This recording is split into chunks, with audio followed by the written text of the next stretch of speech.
Hello.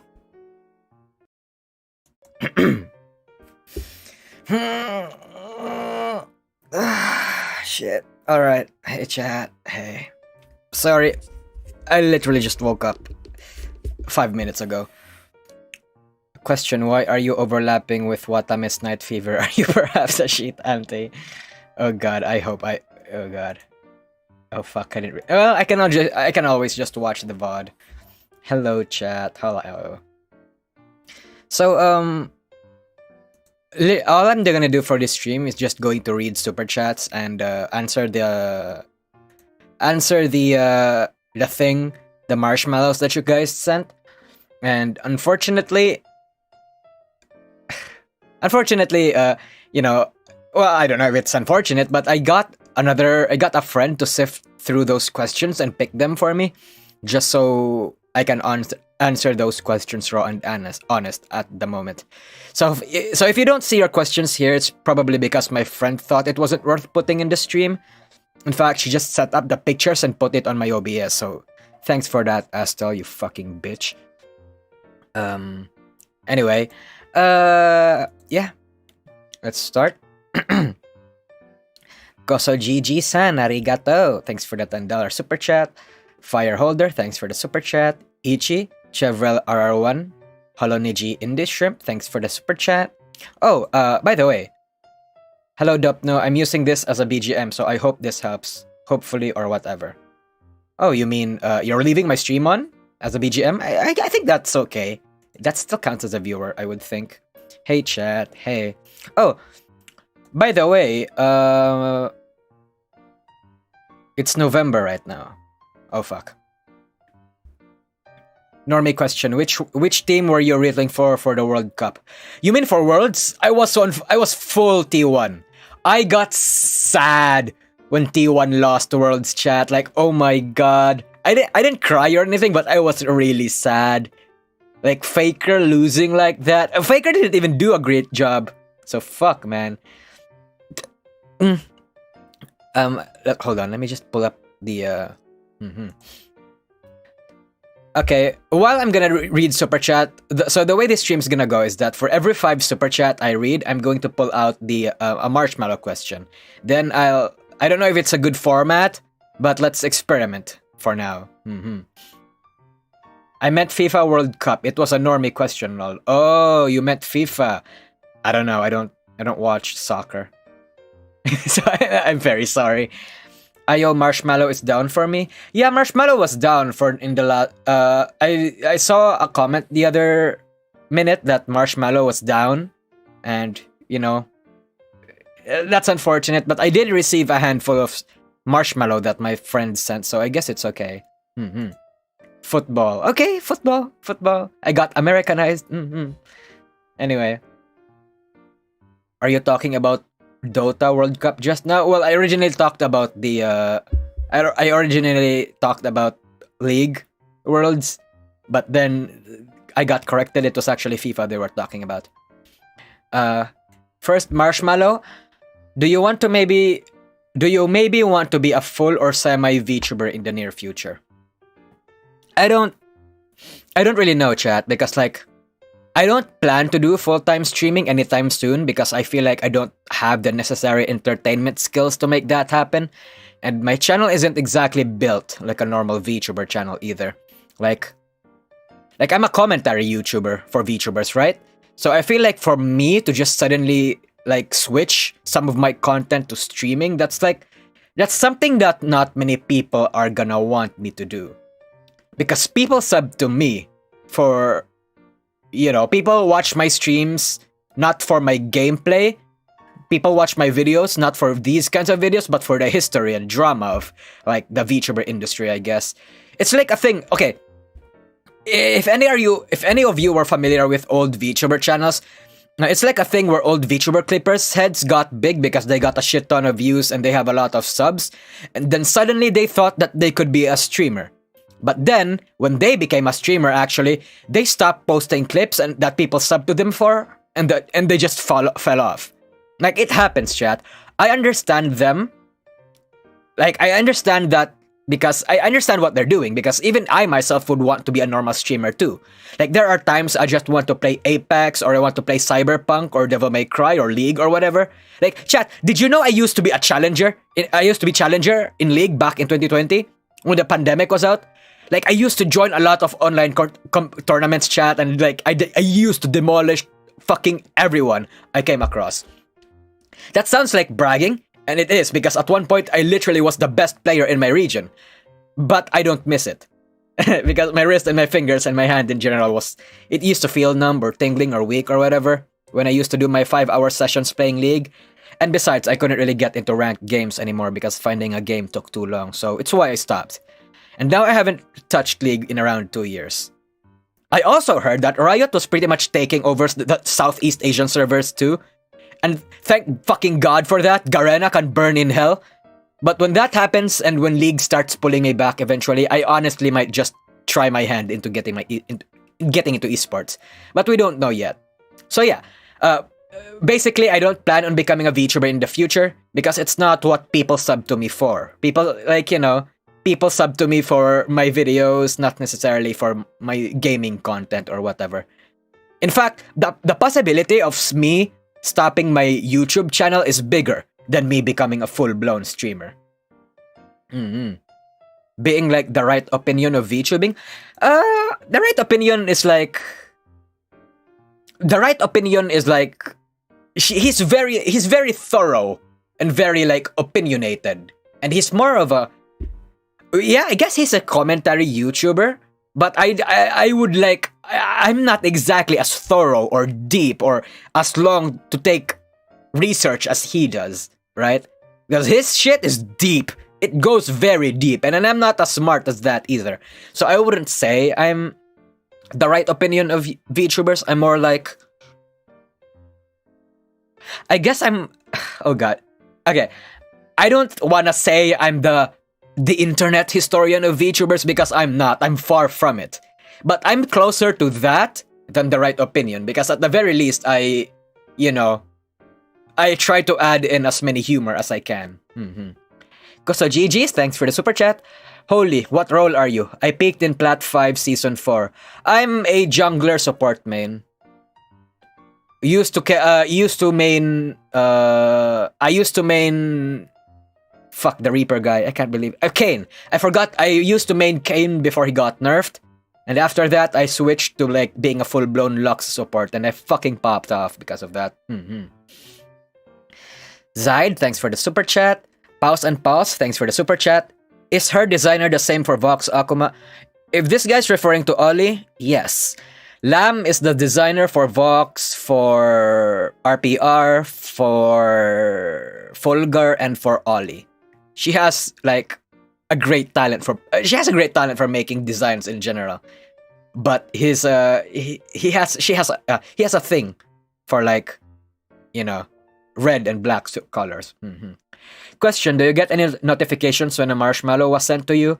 Yeah. They actually send it via email, but I didn't check my emails because I was expecting for a lot of people to send me bad shit.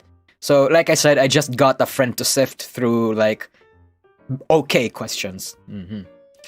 Zaid, thanks for the super chat. Nusagi bro must had his extra dose of caffeine considering the energy of his ranting. I didn't. Went to a convention earlier and the shop owners said that the shop owners that had HoloLive stuff told me that Suisei merch sold out in the first hours. Pinoys are a different breed. Correction. Hoshiyomis are a different breed. Hoshiyomis are fucking insane, dude. Because red and black catches the attention. Mostly Lamb uses bright colors in general. Yeah, that's true. Red and black is actually one of my second favorite color scheme. Chat, I just bought a chair yesterday actually. It's a gaming chair. I replaced my chair after like 3 years finally, and it's red and black. I really like it. It's really cool color scheme in general. Silvaria Bell, B tier is no longer Niji tier. Put Kiara beside Pomu. Nah, sorry. I think Kiara's design was better. Pause and Pause, thanks for the super chat. Cake is not included in the KFP menu for a reason. True. You're in a good position because your videos have far more hours of research than what other opinions news channels that upload daily can afford to invest.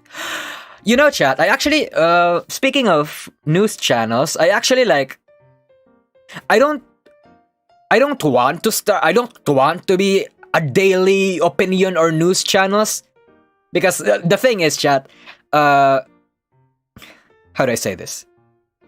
The main criticism that I had for the earlier days of my videos was that some of my videos were they were quite opinionated. And I understand that, like, I tried to learn from it. These days, you might have noticed my opinions are barely in my videos anymore. But when you visit back on my Aloe video, on my Coco video, on my Luxium and my Myth video, it's full of opinions. But now I try my best to not include opinions. But I do have a second channel where I basically just upload whatever I want. And I'm planning to, like, maybe just talk about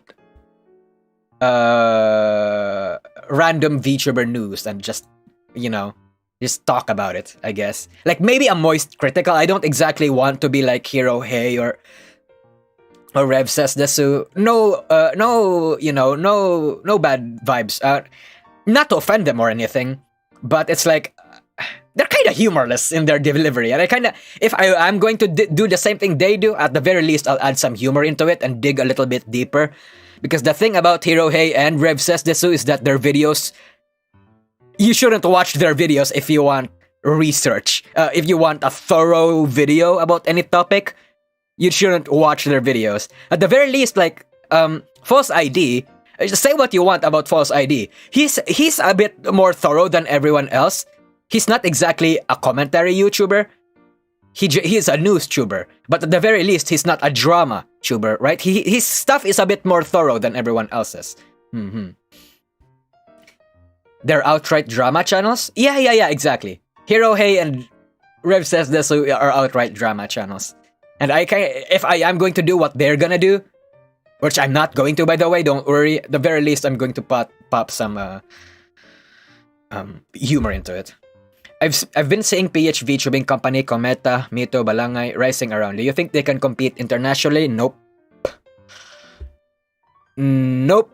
They cannot. Because here's the thing about... Okay, you know what? I'm gonna leak this. I don't know if it's a leak, but this is like a future video that I'm gonna make.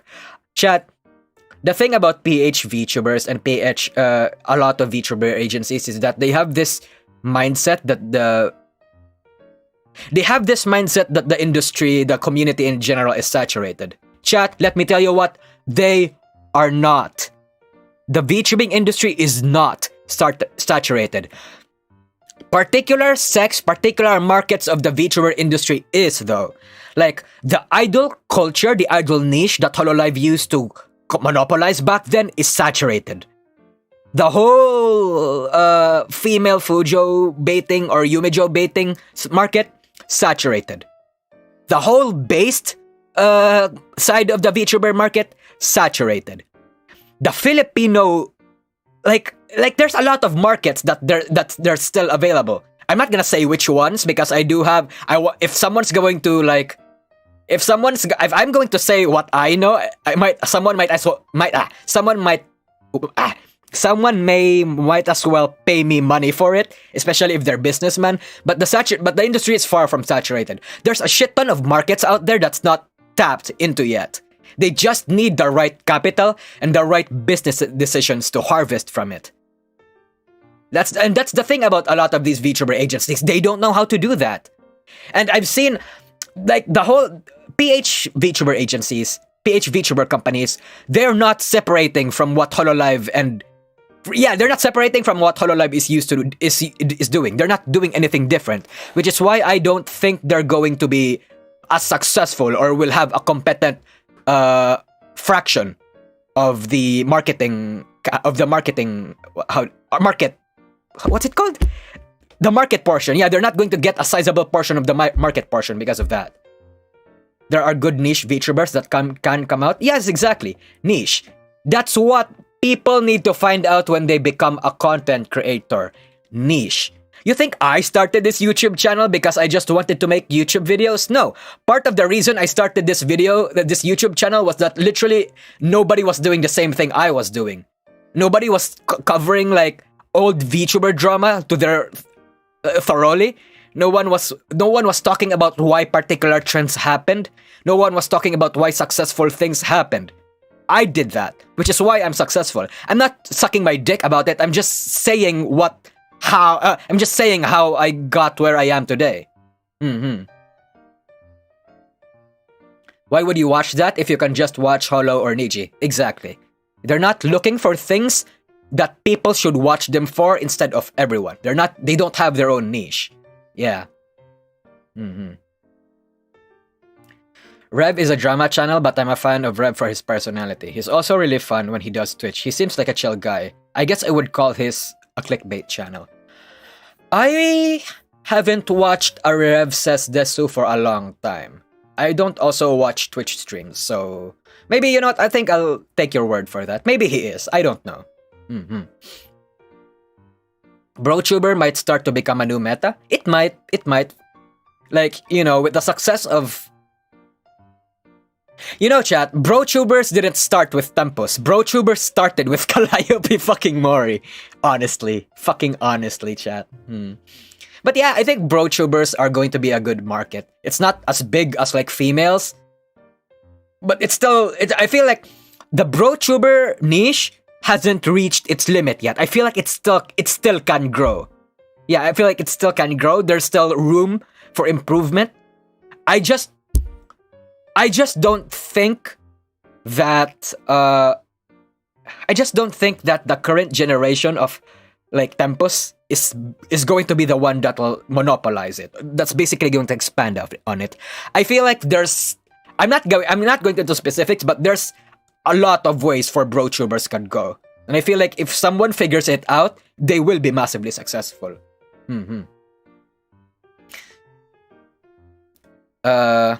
Next. Let's get to the next. Astal, where the fuck is the next? Hold up. Where the fuck is the next? Malo. Here. Wait, no. That's done. Oh, here it is. Do you drink alcohol? Moreover, why is your mascot presented with Jack Daniels? I used to drink a lot of alcohol back then, chat. But that's going to be a secret from me, between us. My mom can't know this shit. But yeah, anyway, back when I started doing YouTube, I had a little bit of a problem with alcohol. I wouldn't call it an addiction.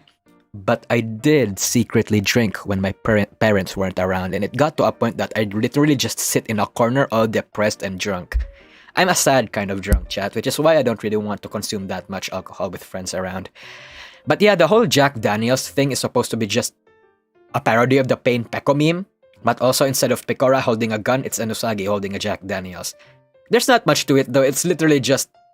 It's a double meaning, I guess. It's a parody of Pecora holding a gun, and it's just me being fucking depressed. Yeah. Could you ever see couple VTubers, IRL couples who are VTubers, ever being more popular? When they're done right, I could see it. Like, you know, like...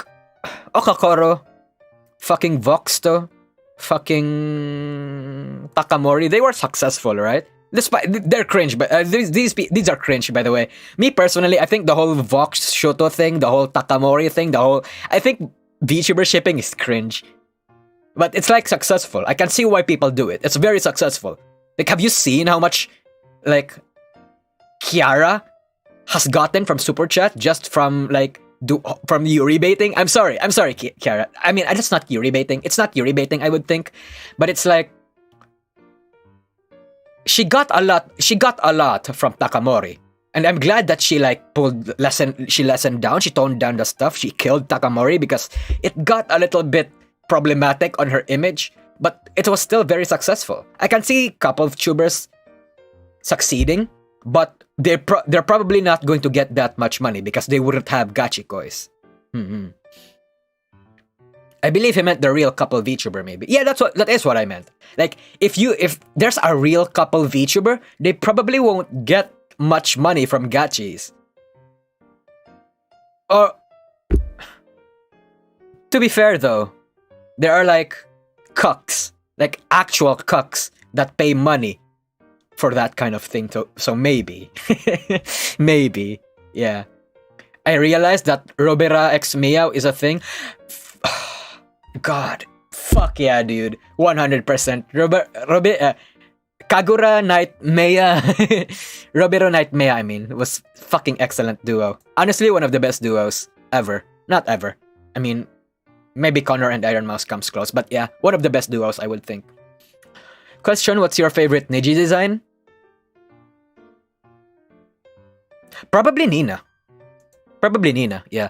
I think I ranked Nina higher than Vox in my last tier list stream. But that was because I think objectively Vox had a better design. But if my personal opinions like were more of a factor in that tier list, I would say Nina had a better. I would say Nina was my favorite design. Mm-hmm. Excuse me. Super chat, arigatai. Henry Ikari, you don't like chicken thighs. Noted. No. I like chicken thighs. I just like them thick and juicy. Zaid, thanks for the super chat. Mildly OCD. Silvaria Bell, thanks for the super chat. Nina is mom while Kali is dad. Your typical mental, thanks for the super chat. I just want to thank you for giving Nina her due. Exactly. Mm-hmm. Silvaria again. You know, Silvaria. Are you a gachi? Are you a gachi? It's okay. You can confess. Do you like me? Do you like me? Ooh. I feel like you like me. Ooh. This guy, you've been tossing me a lot of super chats. And I appreciate it. But, you know, I'm just wondering. Cringe stuff. Ooh. Nope, okay. I mean, that's okay. If you are, though, I'm just curious. Because I just want to know what it feels like to be a gachi, that's all. And besides, hearing the fact that I may have gachis is weird. I don't mean it in a sense that I'm like belittling them. I just don't know how to react to it. Like, someone is gachi for me? Ooh, like what? It's kind of weird. But I guess I'm just not used to it because nobody gives me love in my life. Dude, stop, you're scaring your whales. We need you to interview a real gachi. Maybe. Like maybe an actual a genuine sapling that feels like that would like to kill himself if like Fauna goes away, or maybe a Vox gachi, probably a good someone to like interview or something. Cringe. It's not like how I did it for you or anything, baka. Pause and pals, thanks for the super chat. Salty Falter, thanks for the super chat. So you're taking into account everything except what it takes to be a VTuber model. The fact that it moves, sus, bunny boy. Yep, just the character design. Azehara, thanks for the super chat. Not Kindred, this goes lower into Bro P. Nah, you got outpaced by the next super chat, Azehara. When Shamak, literally yesterday, this guy's a Vox fan probably. I'm gonna stalk his YouTube channel real quick. Shamak, thanks for the red super chat. Thanks for the lols. If I throw you some super chat, can you please say ooh? Okay, sure. That's a bribe in of itself. Mm-hmm.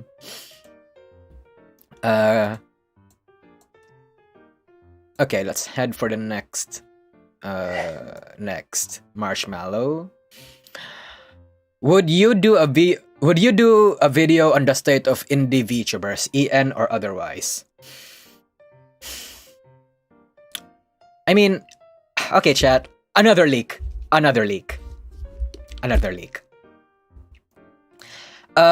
Yes, I do have a video planned about like the state of indie VTubers. Like, I plan to make a video where I showcase the achievements of various indies, not just in the EN side of things, but also in Japan. I plan to cover their struggle, all that kind of stuff. But the thing about my videos, chat, is that I pretty much let my members choose which one they want uploaded every week. So like the videos that you see in my channel right now, like the past 5 months, all of those chats were voted by my members. Like I open a poll every week with 5 options and let them pick which video idea they want. So I guess for a video about indies to come up, my members would have to vote for that in the future. That's just something that I give, like that's something that I let my members do. Ren Anamia, thanks for the super chat. Next, Malo. Cute high or hot low voices? Hot and low. Chat, look. Okay, look, chat. I really, really cannot stand high, squeaky voices that are obviously fake.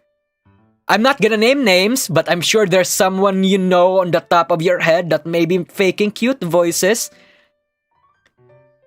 The only exception is Corone, Pecora, and Rosemi. There are other cute voices that I'm fine with, like Gura, but there are just other squeaky voices that I can't stand, chat. Like, but I think that's okay though. Like, don't get me wrong, I think that's okay. Like, I've been told of the same thing.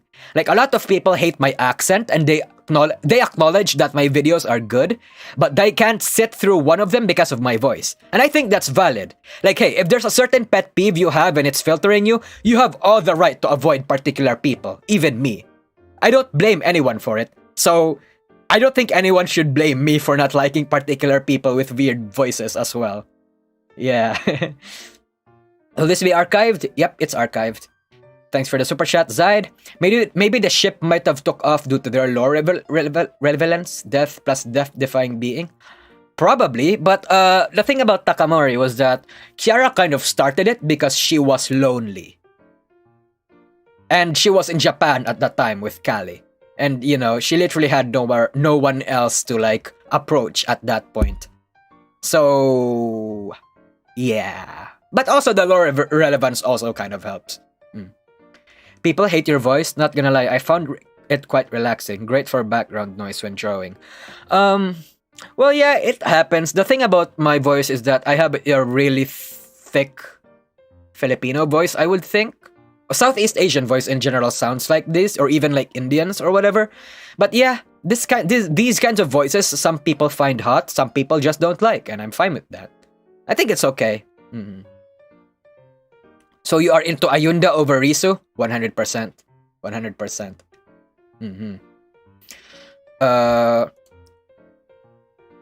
Next, Malo.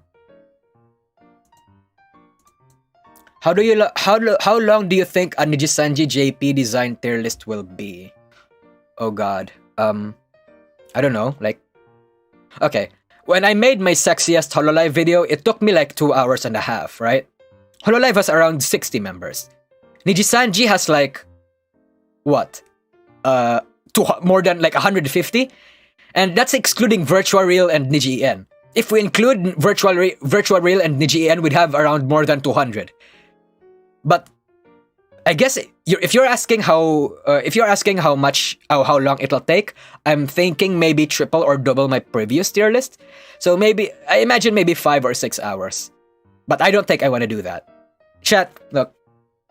I don't like streaming for too long because my head gets all wobbly and I get tired. Like, chat, I don't understand. I don't know how people can just stream for more than 4 hours. It's exhausting, man. Like, maybe I'm not just used to it, but I felt like I wanted to die during my last stream. Like, that was only 3 hours, by the way. I literally collapsed in my bed after that. Well, actually, no, I tweeted something and then collapsed, but still, that shit hurt a lot. My head was not cloudy and shit. Like, I didn't understand what was going on. So, I guess, unfortunately, for Nijisanji related tier list streams, I won't be covering all of them. I can't cover 150 VTubers, chat. I can only really make tier lists around Niji-en, because they only have like 30 members. That's manageable for a tier list stream. That's probably around an hour and 30 minutes. But yeah. Hydration is super important and ventilation from my experience. Yeah, I think that was the problem too. When I streamed, the other day when I did that when I did that model tier list stream, I did not drink a single cup of water until I ended the stream, which might have been like, you know, a problem. Zaid again, thanks for the super chat. 6 to 7 hour stream just for a tier list. Yeah, I do plan on like compressing my tier list though, because I feel like a lot of people would want to watch my tier list, but they're going to see that 2 hour and 3 hour runtime, and they're probably just gonna be scared. Yeah. Okay, that's dangerous. That's not healthy. Yeah, I know it's not healthy, but like, you know those moments where you just get into things, you literally just forget to do anything else? You ever been focused on one particular thing, chat? You literally don't eat or drink or sleep because of it? When I make videos, in my editing process, or in my researching or script making process, or when I do these tier list streams, I enter that phase. Like, I get lost in the sauce. I literally like forget to do anything else. I guess that's bad. Maybe I need to unlearn that one day. Have you thought about editing or getting an editor for those streams? I did, but it's like, I don't know. I feel like I have trouble trying to hire editors because I'm just scared of reaching out to people, I guess.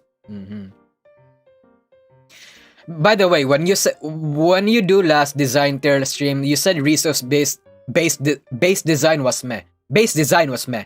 What do you think with your newest outfit? A tier at best. A tier at best. It was good, but it wasn't like S tier worthy, I would think. Yeah. Thanks for the super chat. Des, you super chatted me a lot yesterday. Thank you. Panopticon too, you super chatted a lot. As someone from Ohio, miss me with that hot take. Zaid again. Des about to go muda on you, bro. Azihara again. How many fan cards will ban you after this stream? Oh, wait, I already read this yesterday. Dex Tokoyasu. Kyla should have leather pants and rolled up sleeves with an actual steel hammer hanging from her belt. Her costume would be dangerous in her actual blacksmith forge. True. Matilde Hacker, thanks for the super chat. Ghoul 2020, thanks for the $100 super chat. Nazuna S tier now. Yeah. Next, Malo. What region of the Philippines do you live? Not asking for docs, of course, but just wondering. Are you considering moving away from PNG tubing and acquiring a full VTuber model? Well, I think it's okay, right? Okay, I think it's okay. I live in the ass crack of nowhere, somewhere in Mindanao. Far from a major city, but I can't exactly say where for security purposes, obviously. But, when I do return to college next year, I'm going to enter my second year, by the way. I plan to head up to college, to Davao, because that's where my uni's gonna be. So maybe I'll have viewers that's gonna be my classmates or in the same campus that I do. But I'm probably not gonna reveal who I am. But if they find out, that's gonna be like, oh, I'd like to see the reaction. Oh, you're a Muslim? I'm not a Muslim. The Muslim parts in Mindanao is somewhere around the western side though. I'm in the eastern side of Mindanao, but yeah. What's your college major? I'm planning on right now I'm doing communications because I'd like to become a journalist, quote unquote, but it's like I don't know. I feel like I'd like to go for multimedia arts. Probably. I don't know. Yeah. It was weird as fuck when I learned some of my batchmates were VTubers too. Yeah. I guess I imagine that's weird though. Because I don't have friends that are content creators. I mean, obviously I do, but I mean like personal friends. Here, like in my like immediate vicinity. I don't have friends that are content creators, but if I found out that one of my friends had like a big YouTube channel, I'd probably freak out a little bit and get like excited. But yeah, I'm not gonna reveal too much details. As for moving away from PNG tubing or acquiring a full VTuber model, I don't know. That's like hard for me, chat, because like I'm so attached to my Nusagi avatar, but if I make a Nusagi avatar as my VTuber model, CoverCorp might sue me. Because technically a Nusagi is their IP. In the past, I did ask for people to pitch my ideas on what a potential VTuber model for me would be. I wanted to ask them to make it resemble my Nusagi avatar a little bit, but original enough for Cover to not be able to sue me. But so far, I didn't really like anyone's pitches. Like, everyone's pitches didn't feel right. A lot of people did DM me, pitch me ideas, but none of them were vibing with me. At one point, I just thought, maybe I'll just make a Bunny Boy avatar as like my VTuber avatar, but I kinda don't want to do that, to be honest. As much as possible, I really just want to be some rabbit creature, but I don't know how to approach it without getting Cover to sue my ass. Your face reminds me of Emil from Nier Automata. Yeah, like I want to have that kind of appearance, right? Yeah. Your simple Nusagi avatar is iconic, not gonna lie. Yeah, but I feel like, I don't know if this is stupid, chat, but I feel like I'm taking just because I took the moniker Depressed Nusagi, I feel like my name has been dominating as the search engines recently when someone looks up Nusagi, and I feel bad for that, because that might, like, Pecora or CoverCorp might think, you know what, maybe let's sue this motherfucker because they're using our IP. I don't think Cover is like that much of an asshole, but I am saying it does happen. It can happen. I'd really like to have like a Nusagi avatar. I'd bet it'll be lit. Like, just a Nusagi having facial expressions. I might be bouncy when I move around and whenever I talk or whatever. That'll be lit, chat. It'll make editing for my videos a lot harder, but I think it's gonna be cool. As for Henry, don't fucking touch Henry. He's under my protection. Nusagi isn't a CoverCorp word. I know, Nusagi basically means wild rabbit. But the avatar, this, me, little old me, this is their IP. This belongs to them. I don't know if they filed for it though. Maybe I should do my research if, like, they had like let's say I want to see if they trademark this, because if they haven't, maybe I can actually get away with a Nusagi avatar. Yeah.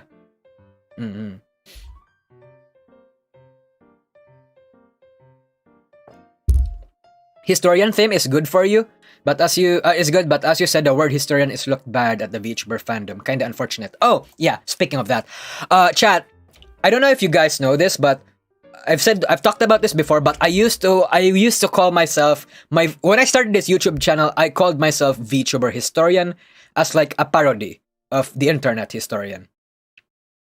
But it's like, that's bad. Because sometime in like 2021, there was this one asshole called Hololive Historian, and what he does was like maliciously dox people. And because of that alone was enough to discourage me from using the word historian ever again. Because it has this negative unfortunate, but it is what it is, yeah. Salvaria Agel with the super chat. How about audition for Holostars? I don't plan on becoming a Corpo VTuber soon enough. Like I said, I don't have plans on like applying for Corpos anymore.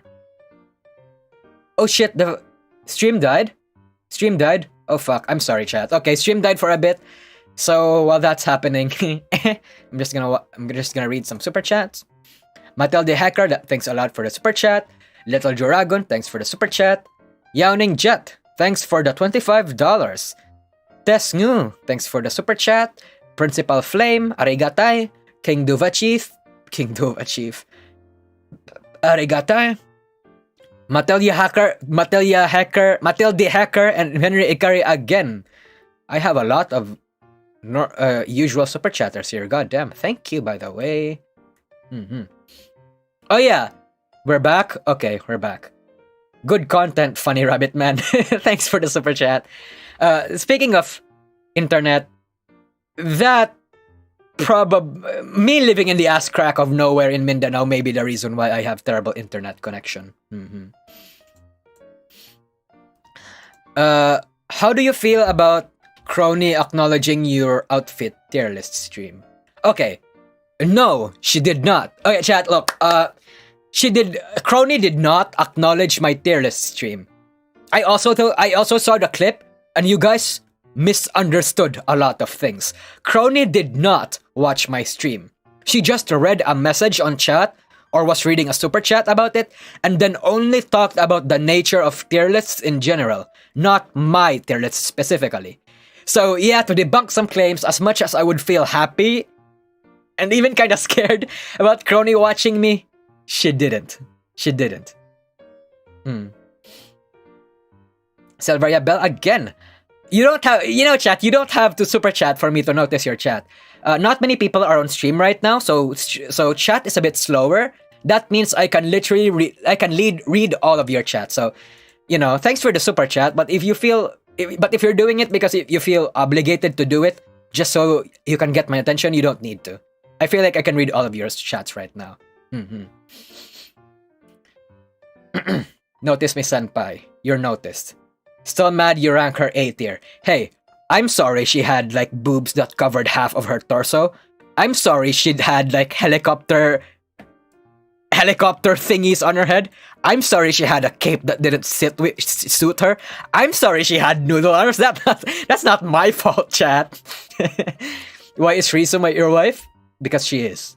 Can you speak Bisaya? Oo, pero dili ko makawaray og Ilonggo.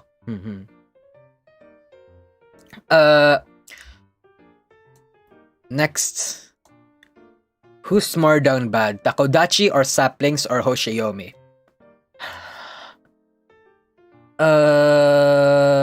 Hoshiyomis, honestly. Hoshiyomis. Chat, look. The fourth wa hashtag has a lot of porn in it, and Ina's art tag made global headlines. But answer me this.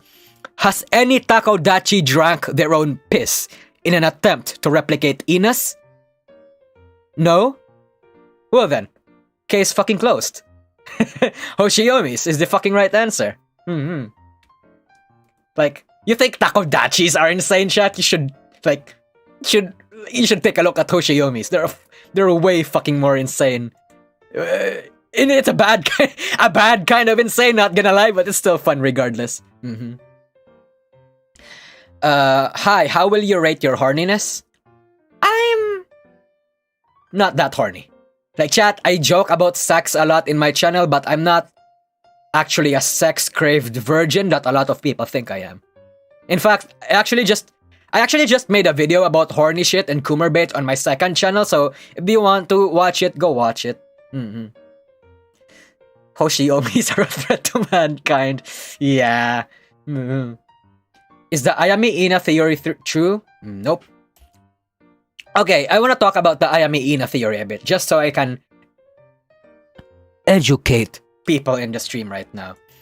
So there's a running joke in like OKBH and 4chan that Ayame hates Ina because Ina's Korean and Ayame is like a hardcore nationalist or whatever, but that's a joke. Obviously that's a joke. But here's the reason why people started running that joke in the first place. It started when Ina made a stream about Ayame. Ina made a stream drawing Ayame, and Ayame like not liking it. And like after that, people like trolls just went along with it, saying, why does Ayame hate Ina, bros? What if Ayame hates Ina because she's fucking Korean? What if she's a hardcore Japanese nationalist that fucking hates Korean? Like, it's obviously fucking jokes, chat. But a lot of people take it seriously. Because without the level of without reading the layer of irony that OKBH and 4chan has, things seem serious. Which is why I think gatekeeping is good in that regard, because it really does attract a lot of like people who aren't in the loop and just people who doesn't understand the joke. The least insane VT thread. Yeah. When did the misconception that IMA is a hardcore nationalist start? And nowhere really. It was just a rat. Like, again, it started because of her treatment with the IMA with Ina Art. But like, there's no basis on that rat. It's just a joke. But it's a joke that not many people understand. Tell me why she didn't like the art? I don't know. It was a long time ago, so I kind of forgot. IMA wants to stream with Ina. Ina suddenly goes into hiatus. Curious. Yeah, it's those kinds of shit. Like, you see this moment, like Ryusei boy, you see these kinds of comments, and like, people who are in the loop with the joke laughs at it. But everyone else seriously thinks it's real. Nosagi, how do you teach cats mouse plus face bad? I don't know. Okay, oh wait, that was it. Hello Nosagi, do you lift? Go to the gym? I love bodybuilding and I'm curious what you do for fitness. If not, I hope you learn to love fitness in the future. I can't really lift right now because I have like muscle and back issues. Like, God, I just bought really expensive meds too. I guess that was part of the reason that I got a little wobbly when I did my stream. Like, I took my meds after the stream, not before it. And because of that, I got really tired. But now I don't go to the gym because I have issues right now. I did lose 14 kilos back in 2020 though, so I guess that's considered fitness? Like, chat, I'm not sedentary, chat. Like, I have outside errands, I jog, I walk, I run, but I don't lift or go to the gym. I think I'm fit enough as I am, and I don't really see any reason to go to the gym unless I want to up my confidence, but hey, maybe in the future when I get a friend that manages to peer pressure me. Or something. Anorexia? No. Chat, I was a fucking fat ass, chat. Like, I don't know. Okay, I'm a tiny guy. I'm like 5'4". That's like, I'm smaller than Charlie, Moist Critical. I'm 5'4", I'm a short king, but I was also like 65, 64 kilos or something. But because of the pandemic, because of my whole, I guess, depressive, mentally unwell episode, I lost like 14, 15 kilos. I'm currently like 50 kilos right now, and I'm very slim right now compared to what I was back then. I don't recommend it as a means to lose weight, but hey, I lost weight, so, you know, it worked on me, but it may not work on everyone else. 5'4" ain't short, it's fine. It is short though. At least, like, in the international standards, in Filipino standards, yeah, 5'4" isn't that short, it's average. But, like, when literally everyone else in the world has, like, an average male size of 5'7", 5'8", 5'4" is extremely short. Almost like Aqua? Yeah. And Filipino isn't that average? Yeah, in Filipino, it is average. But, like, international sizes, it isn't. It's fucking short. Next, Malo. If there was a branch of Hollow Stars ID, what do you think should be their discretion? I would be disappointed if one of them wasn't a hardcore otaku of tokusatsu stuff. Hard to say, chat. Because look, the thing about VTuber waves, chat, is that companies are typically looking for people with different personalities and traits so that their appeal will be broad, but the members would cater to specific demographics and have their own unique spins. I don't know enough about the Indonesian market to really try to pinpoint what communities are untapped, but I imagine Cover would have an idea. Still, I think Stars ID will probably not be so successful. So I don't really recommend Cover doing it at this time, and they probably know more than anyone it's still too early for Stars ID.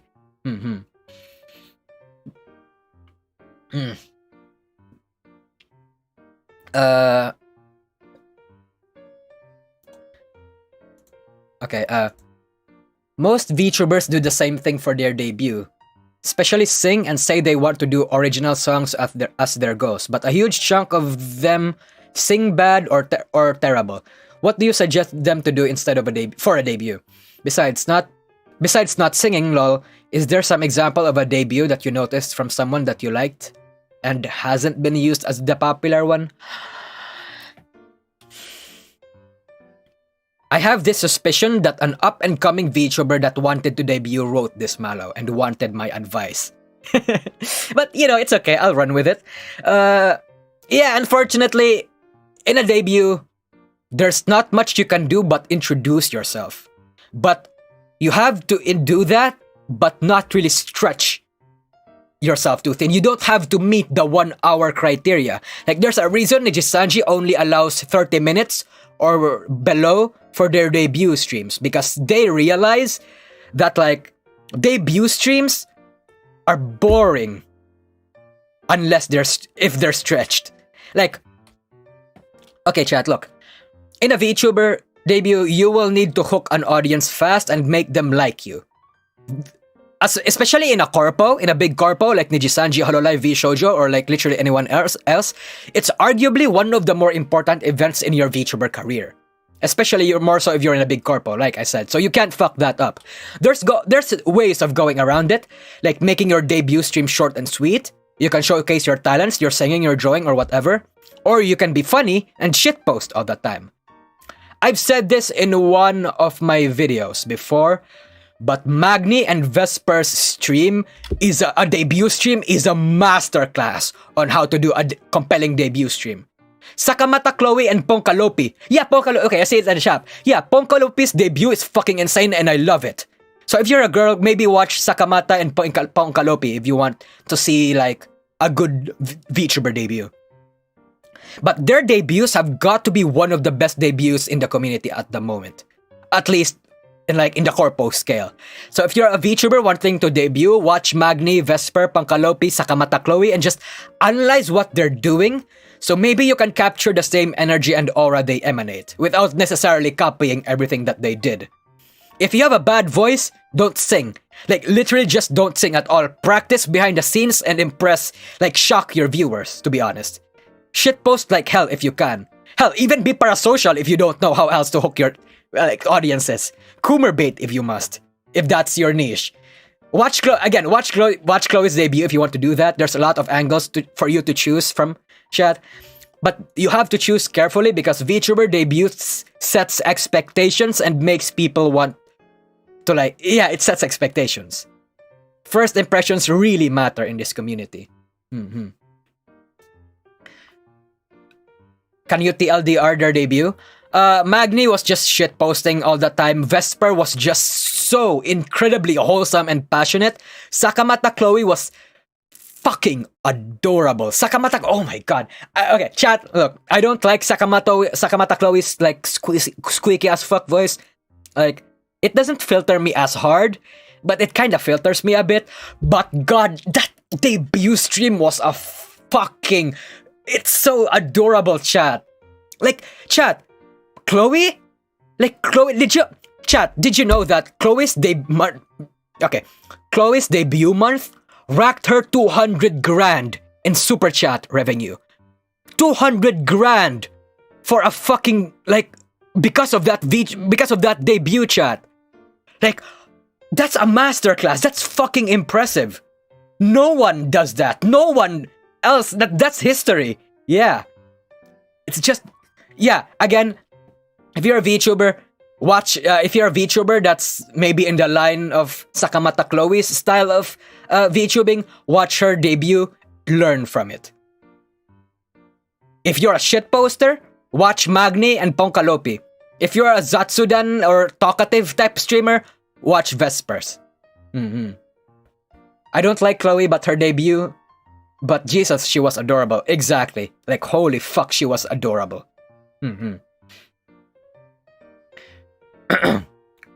No one can beat the Desuwa. Oh, yeah, there's also that. Also, if you want to, shock people, look at Salome. Bitch literally showed her insides. Fucking Okay, chat, look. Salome was just a genius. When her concept was a genius, I would think. Like, a NEET pretending, an actual NEET playing a NEET pretending to be an Ojo-sama. That's like that's double role playing. That's like that's such a good fucking concept. I could spurge about how I love that design and not love that angle and how I love her debut.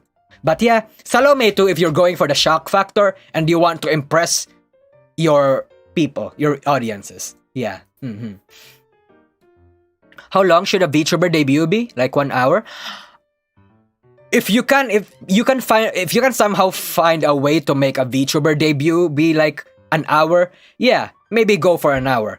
But at the very least, at most, if you don't have much else to do, because VTuber debuts are basically just introduction chat.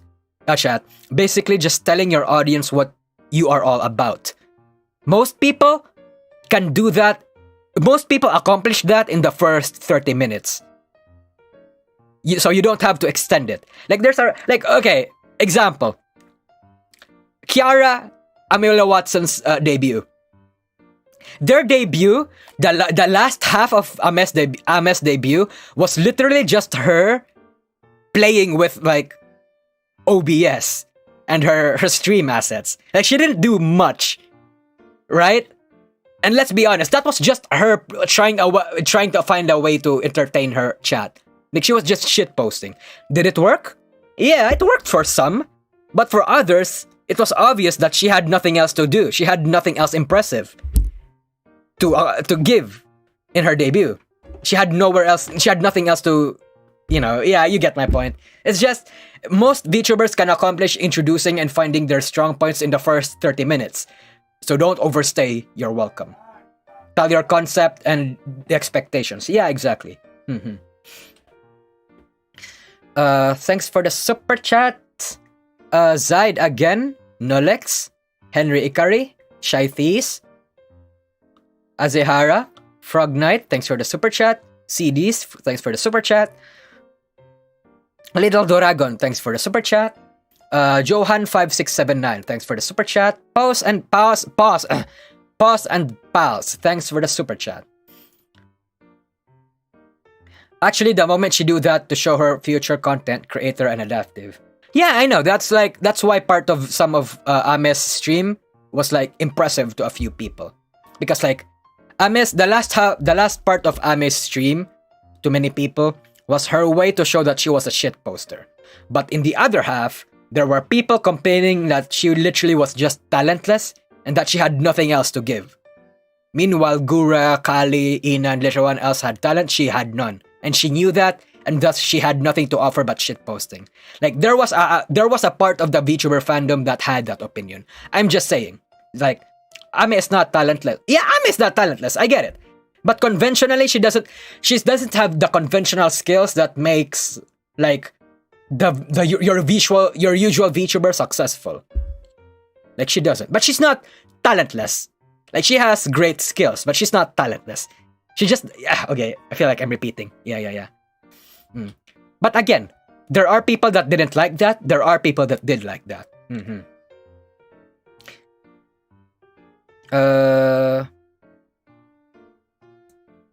Oh shit. Okay, but Sana's lore video on her debut though. Chat, look. Here's the thing about VTuber lore. I cringe at VTuber lore. Okay, yeah, I just cringe at VTuber lore. The only VTuber lore that I didn't cringe at was Myth. Literally everyone else, it's cringe. Like, Iluna's lore made me cringe. Tempus's lore made me cringe. Like, I can understand. Consil's lore made me cringe. Like, there are... okay. I understand why a lot of these VTuber agencies are going for this lore thing, because they want to set their IPs to have a medium outside VTubing. Like, they want this lore, they're setting up these lore so that maybe they can branch out to other medias in the future. They can have animes, they can have games, light novels, whatever, right? I understand why they had to do that. But shoving it in my fucking face on my debuts, on their debuts, that's so fucking cringe, dude. Like, no, please just don't fucking do it, man. It's so cringe. Like, I like, they're, okay. I feel bad for doing this, but it's like, when console was releasing all these lore about, you know, do you remember that time when console launched their mysterious videos, their little cryptic videos, and Crony was voice-overing, like, in the beginning, there was blah blah blah or whatever. I cringed at that. I stopped. Like, oh my god, just don't do this, man. If you're going for VTuber lore, make a manga or something. Make a separate media and don't shove it in the face of VTubers. We're here. We're here for the cute anime girls and hot anime men. I'm so sorry. I just cringe at it, man. Yeah. Wasn't your lore that you were a special Nusagi SCP? Yeah. Yeah. But did I shove it in your face? No, right? Right? I didn't, right? Yeah. It's like, just don't. Just fucking don't. Sorry, okay. Thanks. Oh, wait. Next, Malo says, I apologize if this was ever asked before, but who is the first VTuber you ever watched? Technically, the first VTuber I ever watched was Kizuna Ai back in 2017. But if you meant who brought me to the rabbit hole, it was Coco and and Watame doing those drug ads.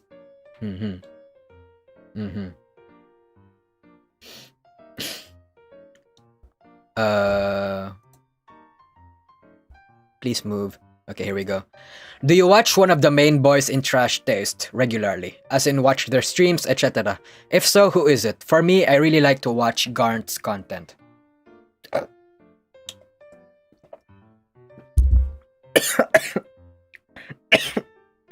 Sorry. No, I don't. Okay, wait. I don't actually watch shit on Twitch because I'm too lazy to get the app, and I'm too lazy to register. But my Oshis are YouTube on anyway. So I don't really have a reason to download Twitch or watch stuff on Twitch. But I do watch Garnt's videos when he talks about anime and stuff, and some of Connor's stream clips. Joey, his content isn't for me. I do like him. I like it when he's around on like Trash Taste and stuff. But his content isn't for me, man. I watched Kizuna Ai back in 2016, but Miko throw me into the rabbit hole. Yes, the epic gamer moment. Yeah, man. Have you Miko saying the bad word, the N-word, saved her career, which is weird. Saying that out loud. Has there been any shows you wanted to watch but can't get into it because of one or two things? Yeah. Tokyo Revengers I refuse to watch. One Piece because it's long. Tokyo Ghoul because it's too edgy. I don't want to watch Full Metal Alchemist because of the elitist fans. I don't like to watch My Hero Academia because of toxic fans. Like, there are just shows that exist that I don't watch because of their fans. Yeah, like, damn. Am I the only one who thought Kizuna Ai was Vocaloid like Hatsune Miku? Yeah, that's the thing, right? Like, the thing about Kizuna Ai was the fact that if you were confused about what Kizuna Ai was, that was part of her appeal. Because Kizuna Ai branded herself as an AI wanting to branch out and like explore the world through video games. And like, there were people who were genuinely confused if she was an actual AI or not. Like, if she was an actual AI bot. So like, that was part of her appeal. I would say that was part of the reason why she got big in the first place. Because she was such a really unique spin on YouTubing. Like, it was such a great hook. Yeah. Okay, but what about slice of life anime? Slice of life anime, it depends on slice of life anime. Like, Rent a Girlfriend. I don't know if Rent a Girlfriend was like a slice of life anime. I found that dumpster fire to be so bad it was entertaining. But like, what's that show I recently watched? The one with the hot girl, Marine. The cosplay anime. What's it called? What was the cosplay anime with Marine, the hot girl again? What was it called? Yeah, that anime. Dress Up Darling. Yeah, My Dress Up Darling. My Dress Up Darling I found really boring. I saw a lot of good moments, but overall it was so fucking boring, man. Like, the good moments in this anime was overshadowed by the fact that everything else there was such a bore. And sometimes it felt like it was an incelish anime, chat. Like, not gonna lie. Like, there are shows that I like for, like, power fantasies. But those, sometimes that show went, like, weird. It felt a bit incelly. But it's like, whatever, I guess, whatever. It gets better at the latest chapters? I imagine so. Oh, speaking of that, Nagatoro, the Nagatoro anime, and the Don't Bully Me, the one with the short stack. Fuck, what's it called? The one with the short stack, with the short hair and the massive boobs and whatever. Uzaki-chan, yeah. Uzaki-chan I found really boring. The concept of talk and cosplayer and hobby are good, but the execution is poor. Yeah, like okay, I don't think it was executed poorly. I just don't think there was enough to keep me watching. Sorry. Yeah. Moving on. Do you play Arknights? If you don't, what other games do you play? I don't play Arknights or gacha games in general. Well, yeah, actually I do. The only gacha games I played was Princess Connect, Fate Grand Order, Blue Archive, and Genshin Impact. But I dropped those after a couple months because the thing about these gacha games is that when I reach the end game, I literally don't have anything else to do anymore. And I don't really spend money to make... I don't really spend money for gacha games because I used to be broke at the time. And I can spend money on gacha games now, but it's like, I don't like gacha games now anyway. The games that I do play right now, though, are like the basic ones like Apex, Cyberpunk, God of War, FromSoft games, Dying Light, Minecraft, those kinds of games. But yeah. Kobayashi's Dragon Maid? Okay, Kobayashi's Dragon Maid I actually watched and somewhat enjoyed. Like, Counterside? No, I haven't played Counterside, but I heard Ame was gonna voice in it. Or at least was gonna be featured in it. Did you guys know that? Yeah. Did you buy them or pirate them? Well, okay, let's be honest. I'm gonna be honest, I pirated most of the games I got before I started YouTube. But right now, I found myself just buying the games because it's way more convenient. Nike. Oh, I saw that whole the new game that's hot on like weeb circles right now. Nike, Goddess of Victory. Nah, not interested. The famous Paladin announcer. Wow. Yep. Hey Nosagi, do you like shonen or shoujo anime? What are examples? Okay, the thing about anime, chat, is that I don't actually care about their genres. I think that I just literally consume every anime that people recommend to me. Hold up. What are good shonen anime? I may have watched a few good shoujo animes.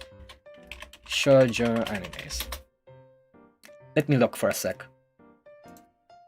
Oh, Oran Host Club. I actually liked Oran Host Club. I thought it was cute. Anohana, yep. My Little Monster.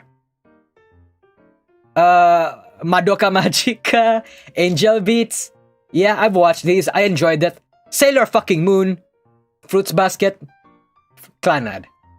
Yeah, I like these animes. But other than that, I haven't really watched any other shoujo animes. Yeah.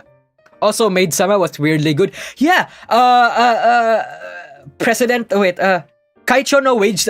Kaicho, I forgot the Japanese name. Kaicho wa Maid-sama was actually really good. I watched that shit when I was like, I don't know, it was 4 years ago, I think. I fucking love Kaicho wa Maid-sama. It was really good. Shonen is an anime aimed at young boys. Shoujo anime is anime aimed at young girls. Oh, okay. Yeah, I don't think I discriminate on the genres of anime, chat. Like, I watch free.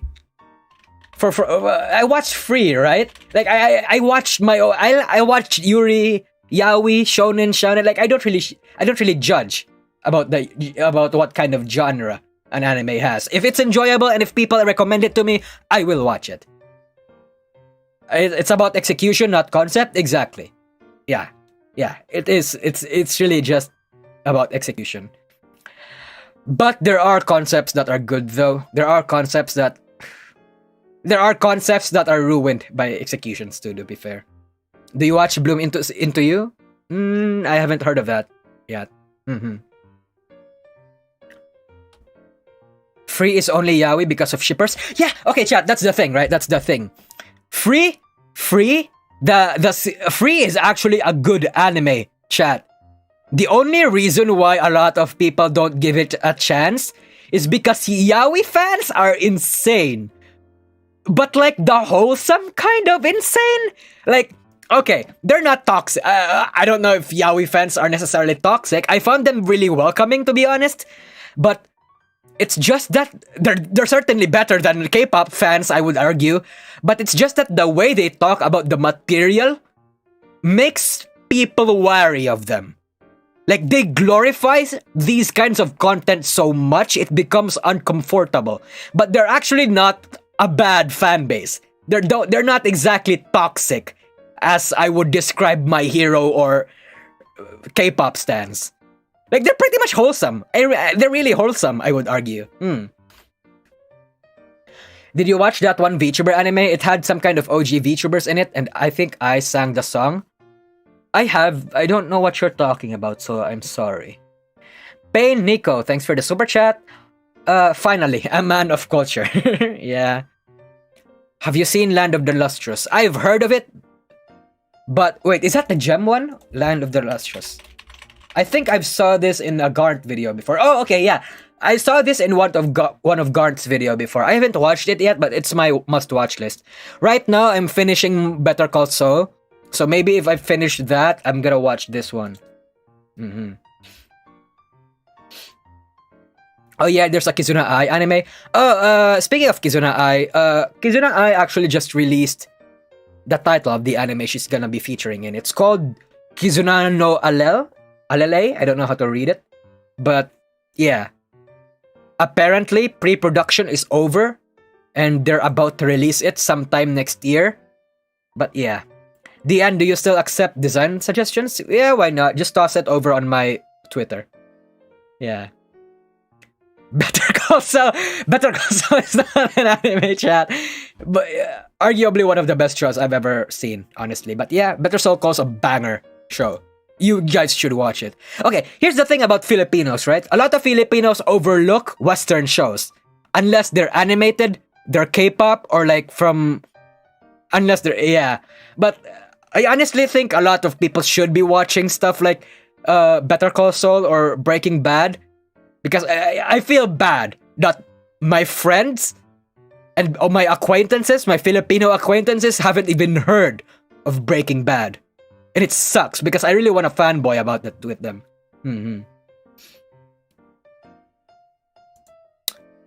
I have noticed that many VTuber collabs with each other, but they don't really seem to benefit from these collabs when it comes to marketing themselves because there is audience overlap. Wouldn't it be better for VTubers to collab more often with FleshTubers and people outside of the VTubing scene in order to get an external audience that probably does not have an overlap with their existing audience?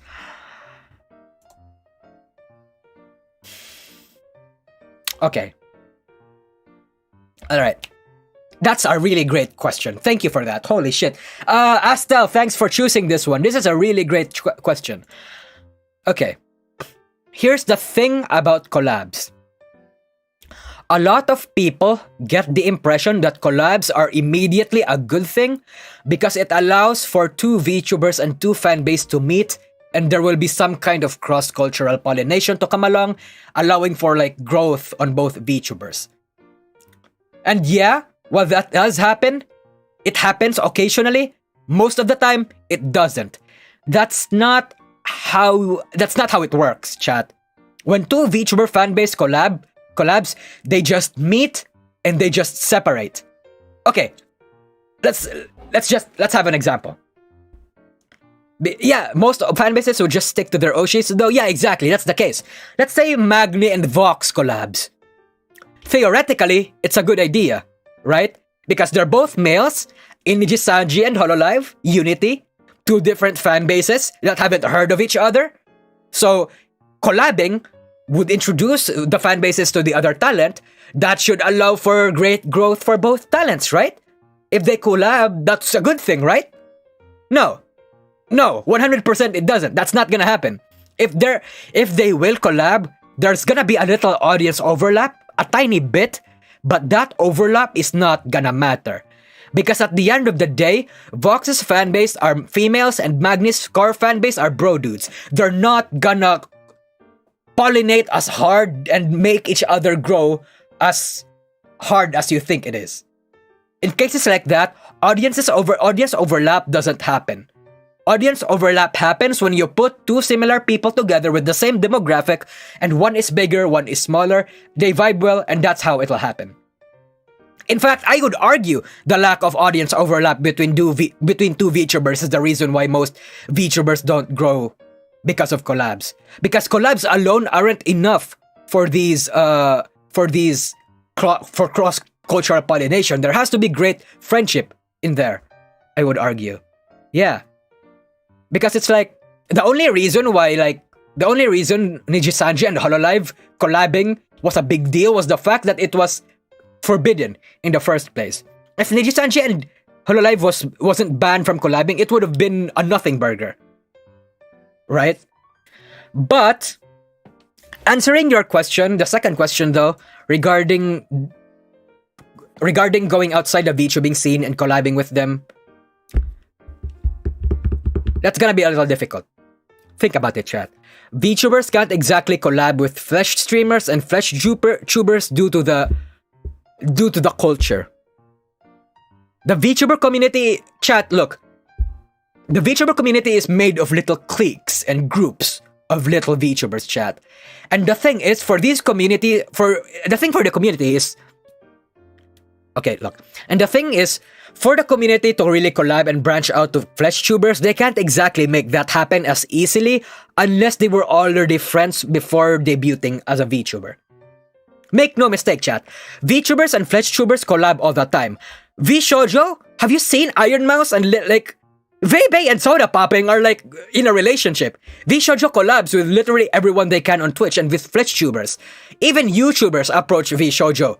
Niji-Sanji Selen collabs with V-Shoujo. And in Japan, Hololive collabs with voice actresses and radio hosts all the fucking time. Say Gura and Saikuno collabs. Do you honestly think both people are gonna suddenly skyrocket in numbers and popularity? No. In fact, Gura's probably gonna lose a lot of gachis. Okay. That feels like an extreme example. Let's say Magni and Moist Critical are gonna collab. Do you think they're going to grow? No. Right? No. Say Rosemi and Lilipicho collabs. They already collab, but do you think there's gonna be some kind of overlap? Yeah, but it's not gonna expand the market cap. It's not gonna expand the audience. It's not gonna increase the audience in the VTuber industry in the spontaneous way or the explosive way that a lot of people think it does. Again, this all rounds back to the point I made earlier that people have this expectation in collabs where suddenly just because two people collab, they're going to grow their existing audiences. Again, that's not the reality of collabs. People just don't grow when they collab with each other. Because collaborations isn't what's going to make people grow. It's genuine friendship. Most collabs, chat, are businesses. Most collabs are for business. Let's just get that out there. One or two collabs isn't going to get anyone to grow. It has to be partnership. It has to be consistent. It has to be something like Muna and Pecora, like Iron Mouse and Connor, Kagurameya and Roberu, Luxiam and Shoto, these are the kinds of relationships that'll expand the VTuber industry and slowly pull people into the rabbit hole. It's not collabs, it's genuine friendships. Because again, most collabs are for business reasons. People will discover VTubers through their favorite content creators, collabing with them, yes, but again, that's not going to expand the VTuber market cap. It's these VTubers and VTuber agencies actually seeking out external markets that'll do it. Like, collabs aren't the reason why Luxiam expanded the market. Collabs aren't the reason why Kobo broke into the Indonesian mainstream or how Vesper appealed to boomers. They did that by finding their own niches and dominating it. Again, FleshTubers collab with VTubers already. But there's this barrier of separation within normal streaming and VTubing communities. And to break that barrier, you have to be friends beforehand and use their alter accounts. Like Kali and Trash Taste doesn't collab that much and don't appear to be close friends, but Kali's alter and Trash Taste are super fucking close. As such, they only usually hang out via the alter rather than her actual VTuber persona, because it's weird. That's the kind of separation I'm talking about, chat. I feel like I'm not explaining that well. It's okay. Okay. TLDR, it's not that easy. There's a line between VTubing and normal streaming, and that line is a tricky thing to navigate due to a lot of factors, which results in a lack of compatibility between the fan bases. And like even then, VTubers and FleshTubers collab a lot already, but collabs won't necessarily make anyone bigger or increase the audience of the VTuber industry. Thanks for the question. Thanks for the question, though. This question's really good. Thanks, man. Thanks for asking this. Also, thanks, Astel, for putting this up, because it's a really good one. I'm sorry if my answer doesn't satisfy you. I'm sorry if my answer doesn't satisfy you. I'm sure if I had 10 minutes to think about it, I can make a more cohesive answer. But yeah. It's weird talking to anime girls IRL. Yeah, that's it. That's the kind of thing. That's part of the separation that I'm talking about. Like, there's just this disconnect that VTubers have. That's weird when you factor in real streamers.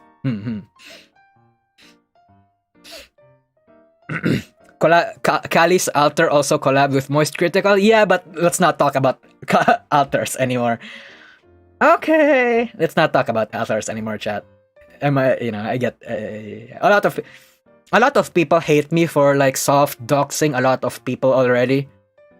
And yeah, you know what? I embrace that. Like, I take that criticism in. So it's like, it's whatever. It's whatever. Get a drink. Hold up.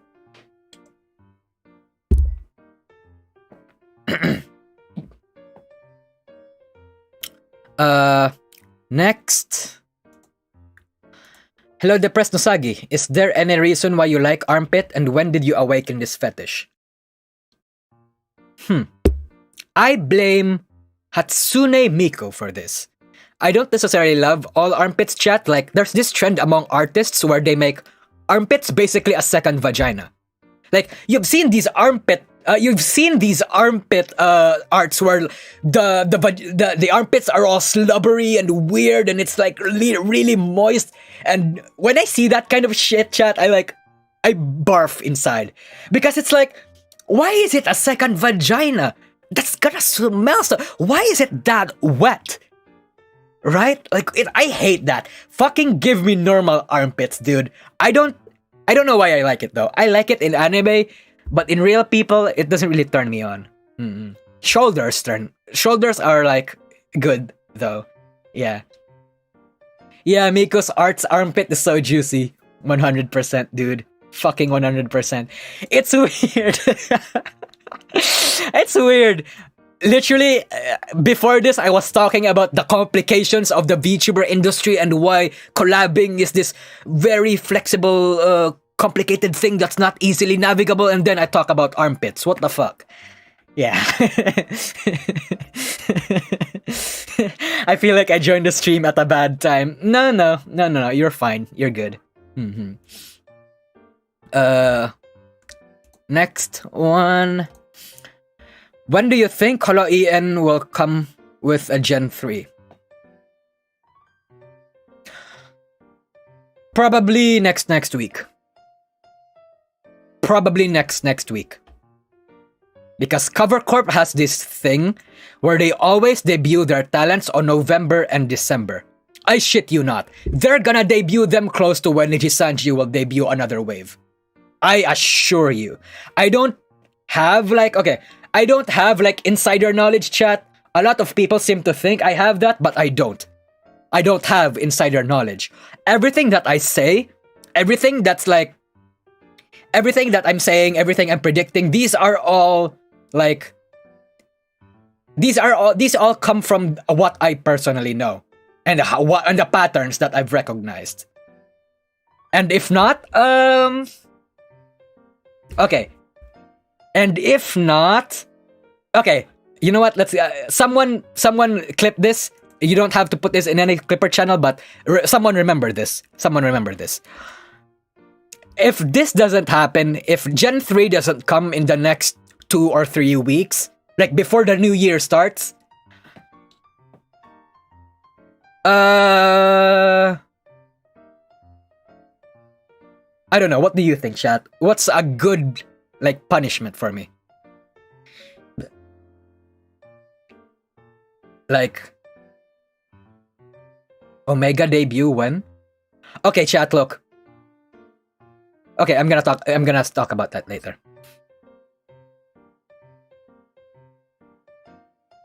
Oh, sing? No. Chat, okay, look. If that doesn't happen, chat, I'm going to do a little something. I'm going to post a video titled this is just my suggestion, by the way. I'm going to do a little something called calling small ame at 3 a.m. Gone wrong, gone sexual. I will actually do that. I'm going to go in a hotel and freak people out. I don't know. It's just a suggestion. Yeah, it's just a suggestion. Anyway, no. Okay. I'm gonna start a poll. What do if Nostradamus is wrong? Add option. Sing. 5 minute. I'm thinking a video. Oh,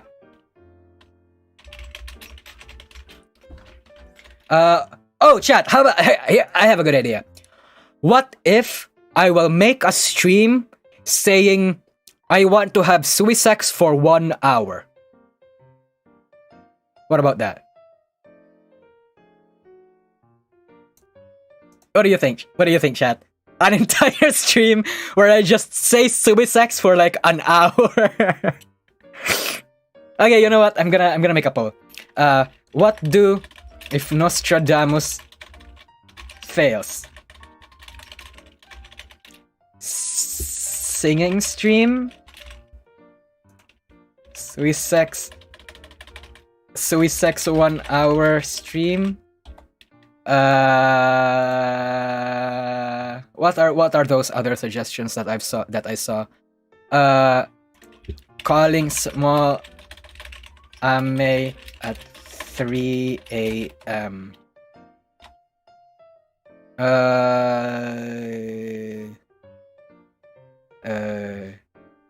Alright. Polls up, chat. You decide what I do. Play MOBA? Armpit review? It's a batsu, not torture. I don't know. I'm willing to do it. Besides, it's an excuse for me to do random shit.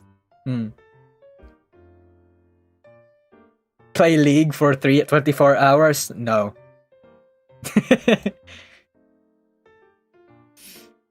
I'm late? Oh wait. I'm late. What did Nostradamus say? Basically, I predicted that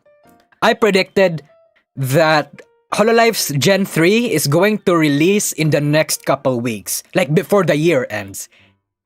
And come December 31, if December 31 comes and like that doesn't happen, I do this batsu. I'm going to save it. I'm going to screenshot it, put it and post it on my this poll, I'm going to screenshot it and post it on my Twitter just so people will remember. Cover Corp on their way to intentionally delay their debuts for you. Nah. Are you leaking info? Nope. Again, a lot of people think I have like insider knowledge, but I don't.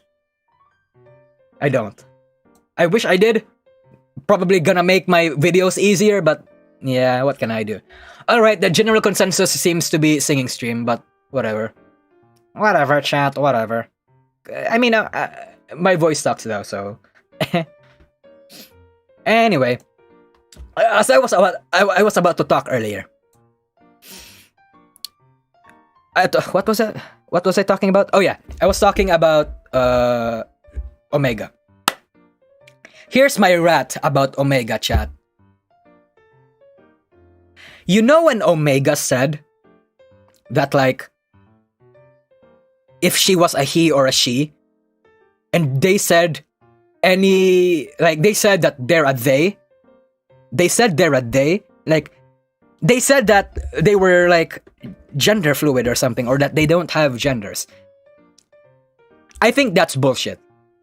I think Omega isn't one person. I think Omega is like all of the Holo-EN managers.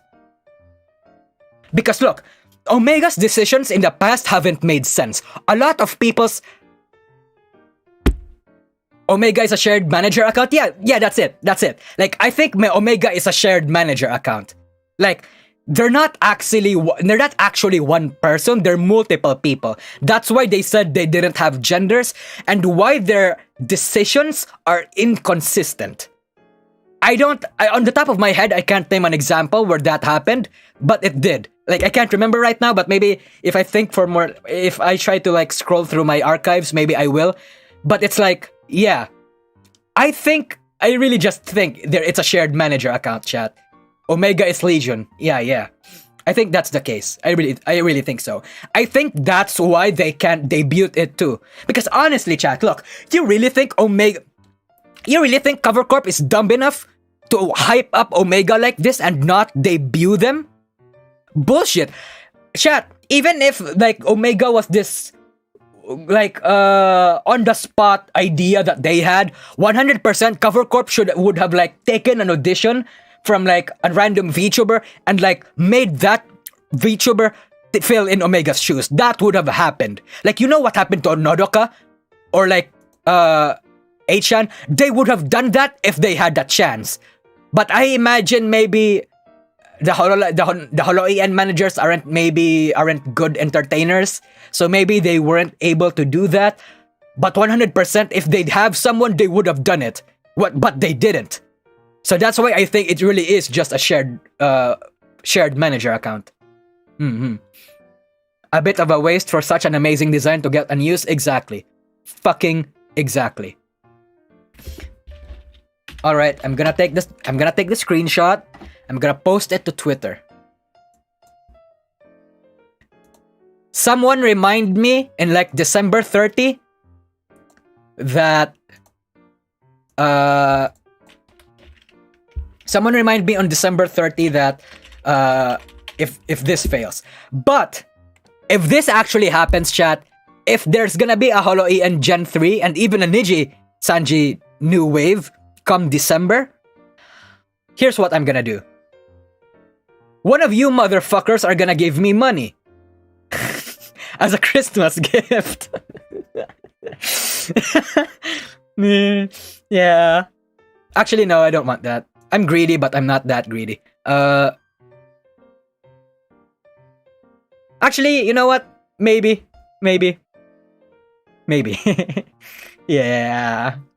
You underestimate our power. Merry Christmas, wala pera. Tangina. Yeah, damn extortion, chat. That's why it's called a Batsu game. You can't have a Batsu game if the other party doesn't have anything else to lose too. Because I might actually use that money to actually just make an Usagi avatar. By December, chat, if I don't get like good pitches, I probably just might get an Usagi avatar. Maybe, just a maybe. And Paul, I'm gonna end up Paul. Pause and Pause, thanks for the $20 super... Wow, okay. Jesus, man.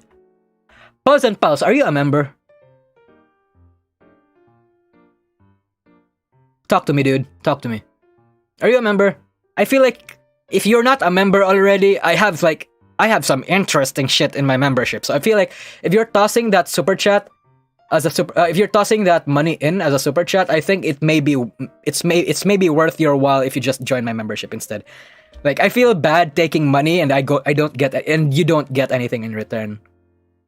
Like, I joke about it, the whole me extorting and taking bribes thing. Like, I joke about it, but I actually feel bad doing that, and it's like, you know, it actually genuinely makes me feel bad, chat. Like, for real. I get guilty about it. Next super chat. I mean, thingy. Thoughts on Idol EN group? Their Hebrew group is a bit small and somewhat niche, but they seem to have gone all out with the EN group. Which one has your favorite design? Idol EN. Didn't one of their Hebrew talents graduate recently? Yeah, I think one of their Hebrew talents just graduated recently. Yeah, I think. But I'm going to tell you a little something here, chat. I don't think it's bad to say. I don't think it's bad. Hebrew? Yeah, they're Hebrew, chat. They're based in Israel. Israel. Yeah. They're based in Israel, so they're Hebrew. Thanks, Rebellino, for joining Novis Nosagis. I hope you read the terms of my memberships, though. But enjoy your stay. But anyway, Idol EN is based in Israel, so YouTube.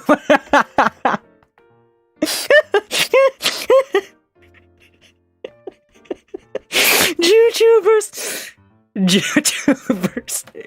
But yeah, okay. So anyway, they're based in Israel, and here's one thing that you should guys. I think it's okay to say this. You guys, chat. Idol actually approached me and offered to sponsor me for their EN branch a few months ago, but I refused because I didn't want to promote VTubers that I didn't know anything about. I don't like taking money from them for it. When I promote VTubers or agencies, I have to like them first, because my viewers have this high expectation of me and of the things I advocate for, the VTubers that I support. So I can't just willy-nilly support anyone. It's not just them, though. It's not just Idol. A lot of VTubers VTuber groups have approached me, asking for me to promote them. But I always tell them this, because it's like, I can't just support any VTuber group or agency publicly unless they have my seal of approval. Once I do like your VTubers, though, I will actually promote you for free. I might even accidentally promote you for free. I mean, chat, I've promoted VTubers in my videos before. I've advertised Nana Asteria, Pipa, Ada, Nene Amano. I promoted these VTubers indirectly or directly because I like them. It's not like Raid Shadow Legends or World of Warships or whatever sponsors that I can just chill for easy bucks. Right? Like, these are VTubers. I care for these VTubers. And I have, especially for a niche like mine, it's like shilling for VTubers that I don't know I like. It's like shilling for cryptocurrencies that I know will collapse as a crypto tuber. Or is a scam. I'm looking about that one. I'm looking at Jan, by the way. But anyway, that's it. But so far, Idol is actually impressive. right? I think it's impressive. And besides, like, I'm greedy, chat. Look, I think all of you knows this now, but I'm greedy. I think we all know that, but I like to think I have standards. But again, for Idol EN, so far, I really, really like their marketing technique of literally hiring industry figures and making use of their names to reach as many people possible. The fact that they reached out to Mazumaru to make their trailer, the fact that they reached out to Kyo to make sure their names are out there, the fact that they reached out to me, to get some traction, I think I actually like the fact. I actually like that they're doing that. I like that they're dumping money into their project and are doing it smartly, because it means that they're serious about it. So while I may not promote Idol EN, I would think that this is commendable. So I would like it. I would give them a chance. Because if an agency is confident enough to dump money for talents like these, and to make this, and is honestly doing more of an effort than literally 90% of VTuber agencies out there, that deserves my respect. And I honestly think, like, I can at the very least, like, give them a chance, and even tell people to give them a chance. I can say that. In fact, I'm actually promoting them right now, thinking about it, for free even, right? So yeah, I think that's like, I think that's how they should do it. There's a Ponkolopi watch along too. Oh, they sponsored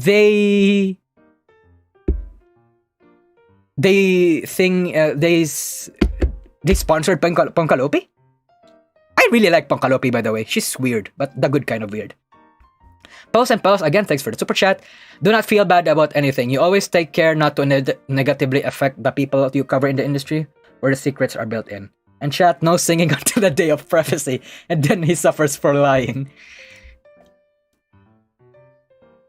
I don't know about that.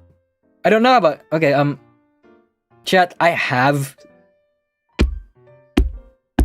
Okay, you know what? Yeah, I think it's okay to say.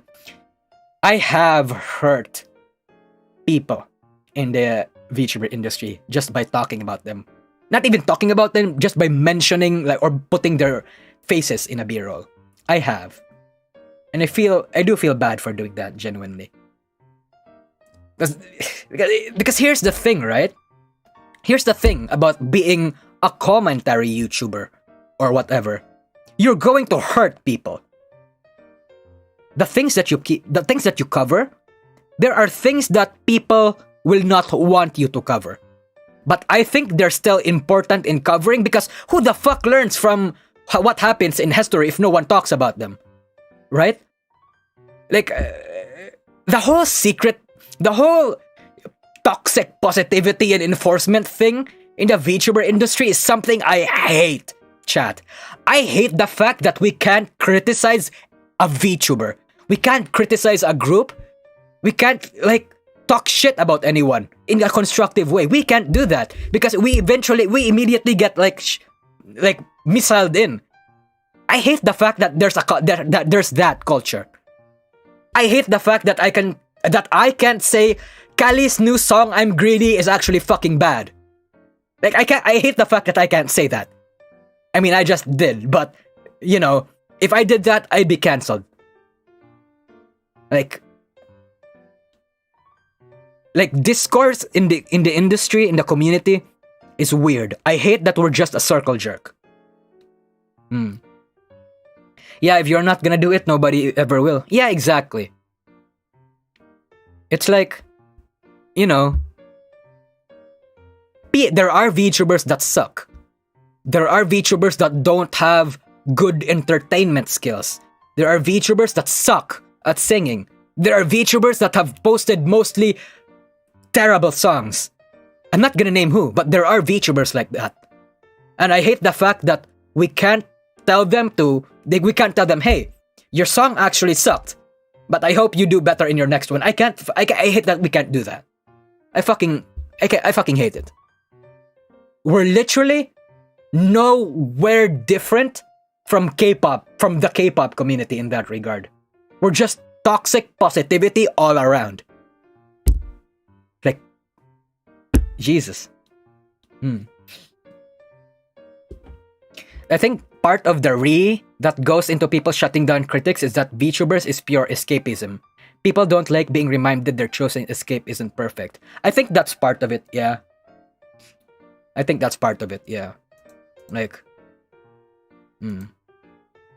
Anyway, we've strayed a little bit from the topic. This guy asked me who my favorite design is in Idol EN. I really like. Okay, so as for who I like, the VTuber, they haven't debuted yet, so I can't tell who I will like. But again, I do recommend everyone here and myself to give them a chance on their debuts because they seem cute. And if any of them are watching this stream, do know that I will be on your debut and I will stay silent.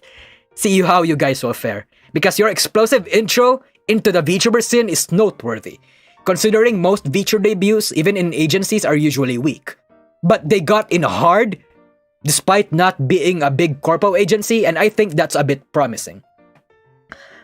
That being said, design-wise though, I like the one with the black and white color scheme. The short-haired one. What's her name? Rin Rose? Fuck, what's her name? Rin. Her first name was Rin, but I forgot her last name. I think it was her, but yeah, that's the one I like. Any idea how to kill off VTuber news channel with a depressingly clickbait title? I've blocked those channels on my main account, but on Incog tab, they're still high up if I search Hololive. You can't. You really can't, because that's the nature of like VTuber drama channels and news tubing.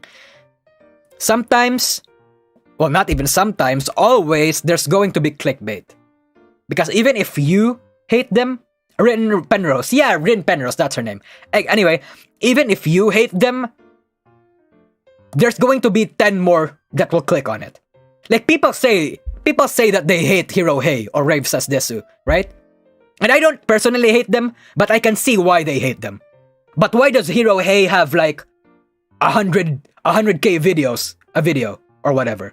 Why does these drama bait tubers, despite having a negative opinion, negative connotation, negative reputation in the industry, still get hundreds of thousands of views? And it's because even if you hate them, there will be more that will not care. So it's just unfortunate. It's really just unfortunate. That's the nature of YouTube and in the scene in general. It just works. That's the thing that works. I try my best not to how do I say this? To clickbait as hard as I could. Right? I try my best. But sometimes I do. Like, I have to give in a little bit to the clickbait. Because, like, sometimes, it's not even sometimes, it is important. Clickbait is necessary. But there are people that goes hard on it without knowing the limits. I try my best to find that limit. And it's up to you guys to decide if it works. Flashbacks to the Ina video. Oh, the Ina video wasn't clickbait though. The internet did change forever. Ina forever. What do you mean? She literally changed from say so to sex. Sex symbol chat. What do you mean? That's nothing about that was clickbait. Clickbait and exaggerating is different. I guess that's the case. Yeah.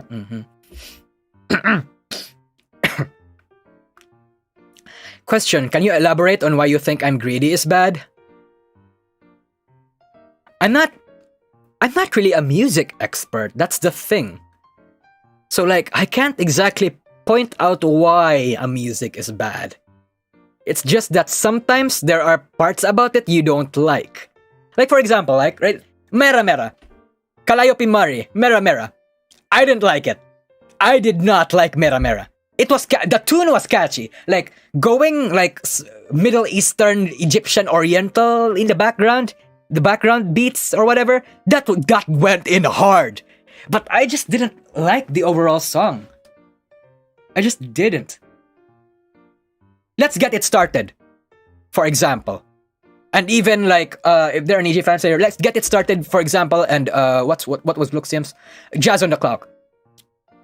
They're fucking terrible. And okay, let's get it started isn't a bad song, but Jazz on the Clock was a terrible song. I can't explain why. Again, because I'm not musically inclined, I can't explain it. I just feel like I don't like it. You know? It's not... Demon City Lights was kind of bad. It's kind of good though. God Sees All was kind of good too. Mm-hmm. Alice and You is a fucking banger. Alice and You is a fucking banger. Hi... Area 15's song though. What's Area 15's song again? The song with all of them in it. What's it called? High 15. Yeah, High 15. I didn't like it. I'm sorry for Hololive Indonesia. I didn't like it. I liked the individual songs though. I liked Risu's original and Muna's original and Ayufi's original, but High 15 I really just liked. The beeps and the boops, as Connor says. Yeah, that's it. There's just some songs I like, some others I don't. Music tier list? I'm not... Okay, here's the thing. Here's the reason why I think I'm a bit allowed to make, or like I have the authority to make design tier lists. And it's because I studied art a little bit. I don't remember the terms, but I did study art.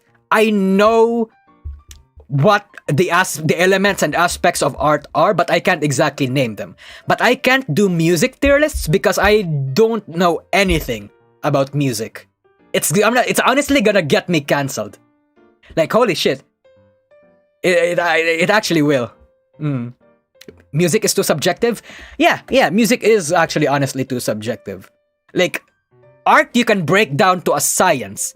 And while you can suggest, music you can also break down to a science, but it's like, I don't know anything about that science. Gura Reflect? I like Gura's Reflect. Gura's Reflect was actually an interesting song because a lot of people expected Gura's first original song to be cute and Disney-esque. Here she comes, coming in with a more serious and deep, multi-layered song, which was unexpected, but a good kind of unexpected.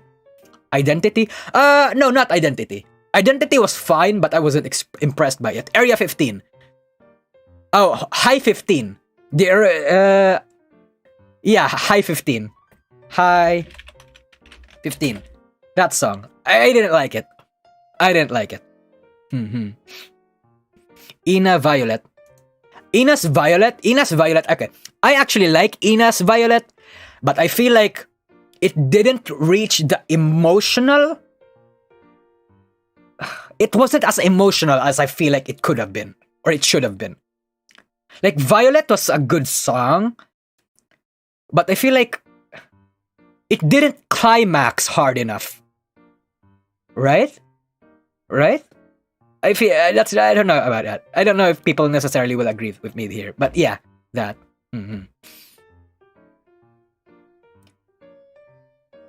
Astro Girl. Is it? Do I have Sanalites and Saplings in the chat? I did not like their original songs. Do you like nonfiction though? Nonfiction was okay. I didn't like it. Was okay. I didn't like it, but I didn't dislike it. Not all songs have to have a climax, but I get your point. Yeah, it's like, I feel like Violet was supposed to be an emotional song, but it wasn't emotional enough. Like, right? I don't know. Yeah. I'm gonna get cancelled now. Yeah. Again, my opinions about music are invalid because, again, I don't know the science of music. I just like what I like. Astro Girl and Let Me Stay Here are not good. I don't like Daydream either. Same. The only Cancel song I actually like was Mume's. I think it speaks well enough. It speaks for itself. The fact that What's Mume's original song again? Oh, the fact that A New Start has millions of views, but literally every console song else haven't even breached 1 million.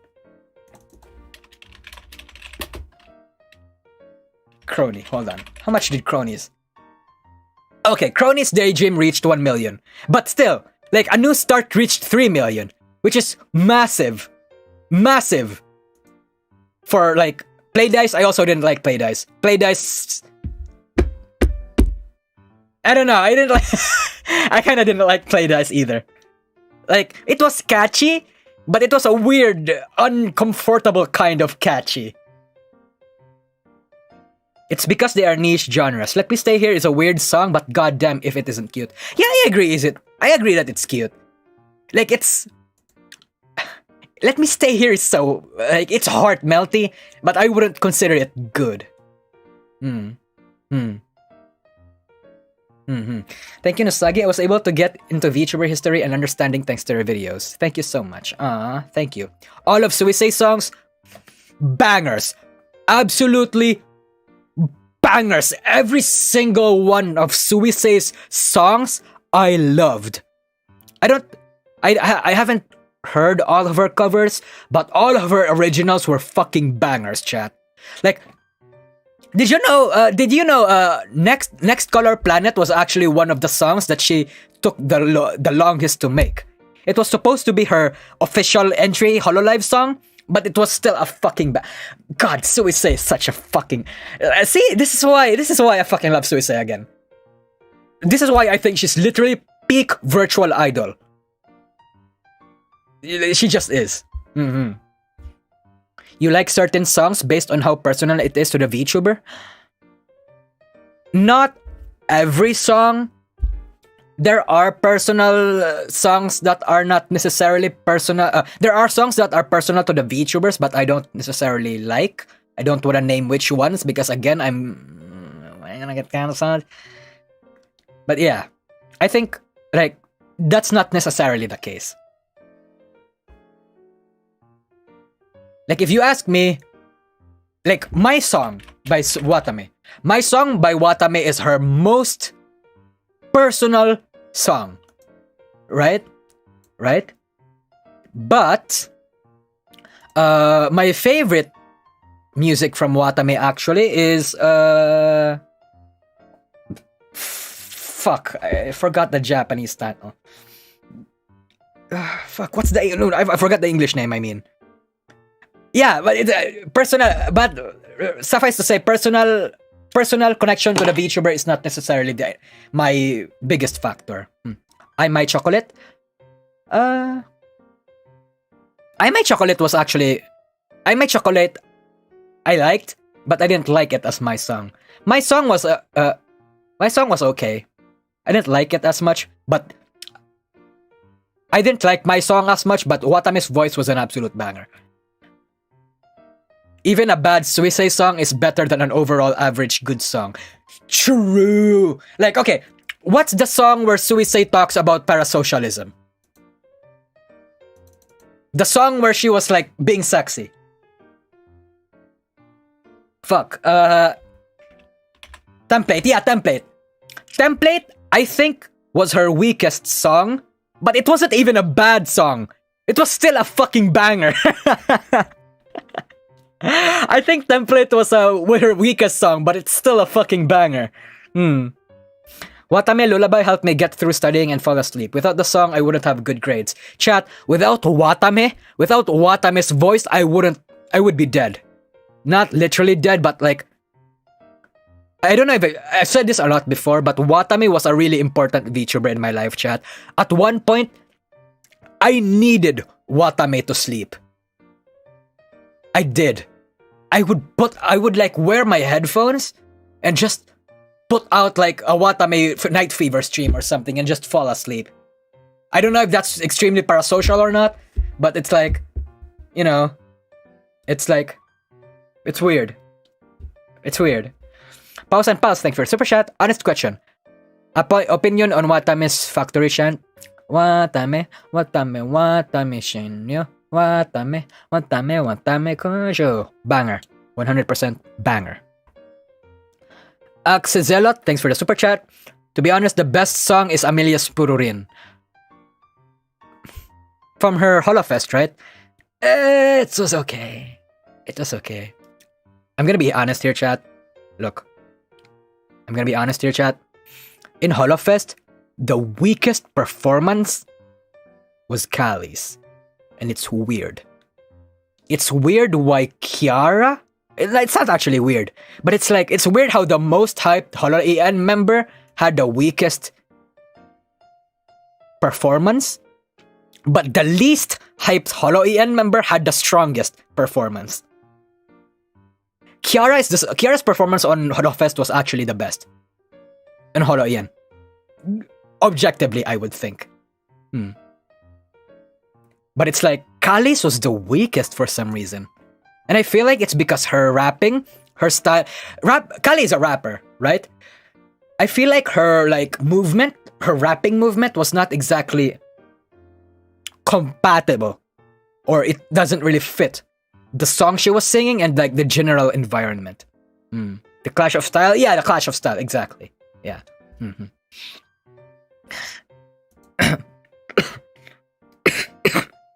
Pink Woman. I don't like her 3D. Kali's 3D. Rough. Yeah. Rough. But Risu, I ejaculated. Not literally, but I ejaculated on Risu's performance. Honestly, the best performance in day one.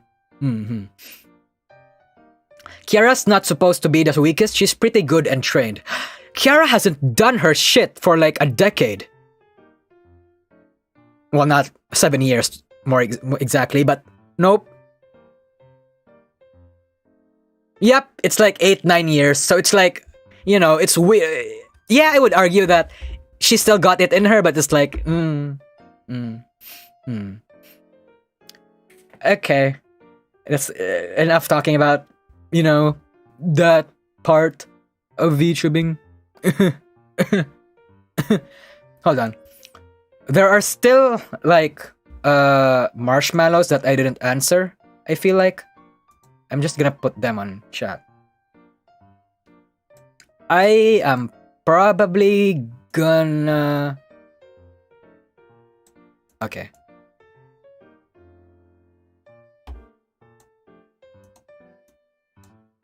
I just want to ask you one thing. What do you think about Futa?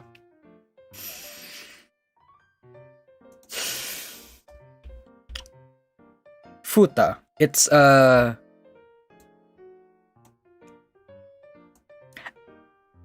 Do I get cancelled if I say I don't like Futa? Because it's in particular, when you word it in another way, you spin it in another way, that's me basically saying I hate transgenders. I don't like transgender. Right? Is it a bad thing? Is it a bad thing?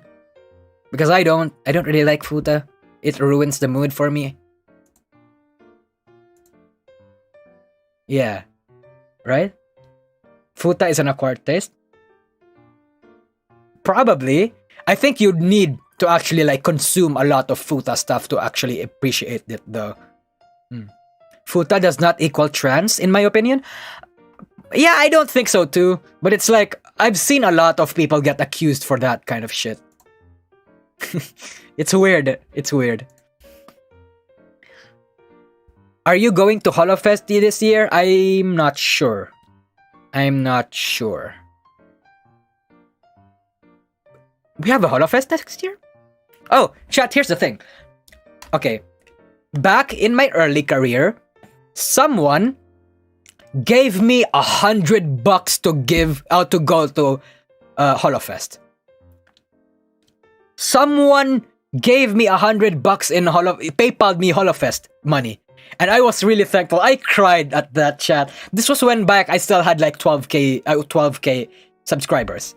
12k subscribers. So I was very thankful. Now, this is a surprise treat, by the way.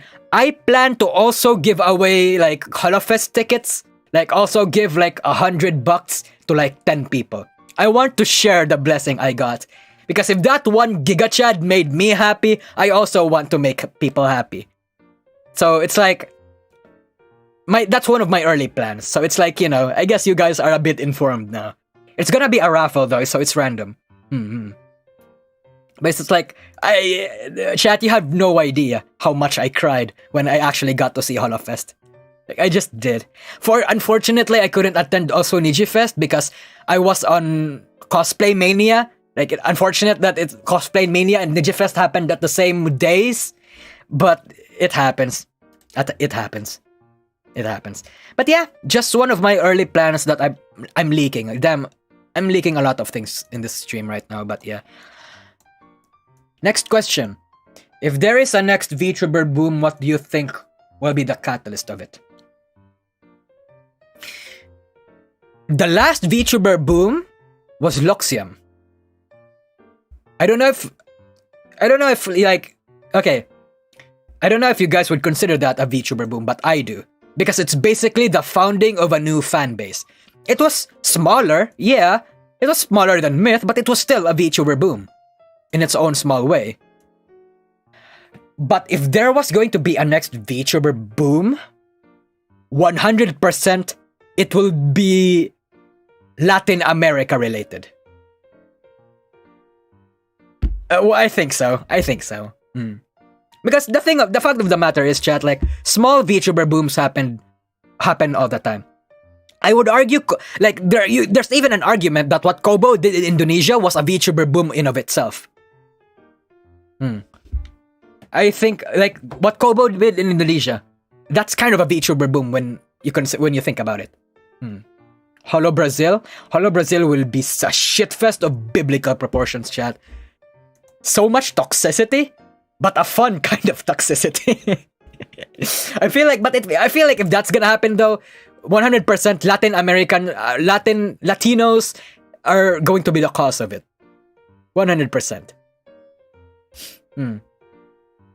Currently, only Waktor taps into the Spanish-speaking market. Yeah, true. But it's like, I feel like Waktor's not doing enough job doing it. Next, Malo. Opinions on the debate of who's gonna win Game of the Year, God of War or Elden Ring? I haven't played God of War Ragnarok yet, but I have played the last God of War.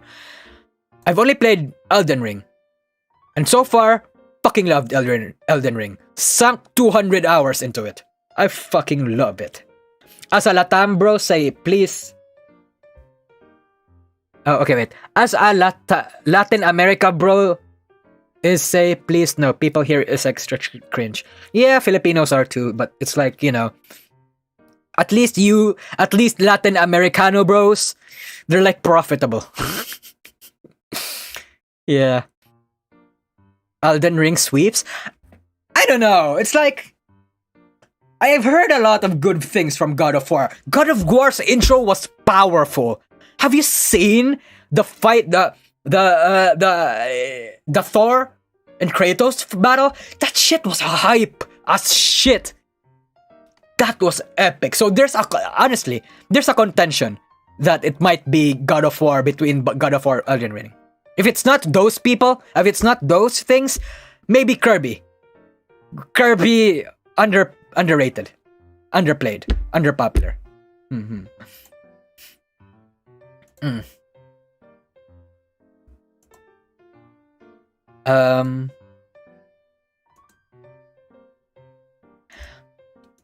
Astel says that's the only sensible questions that I got.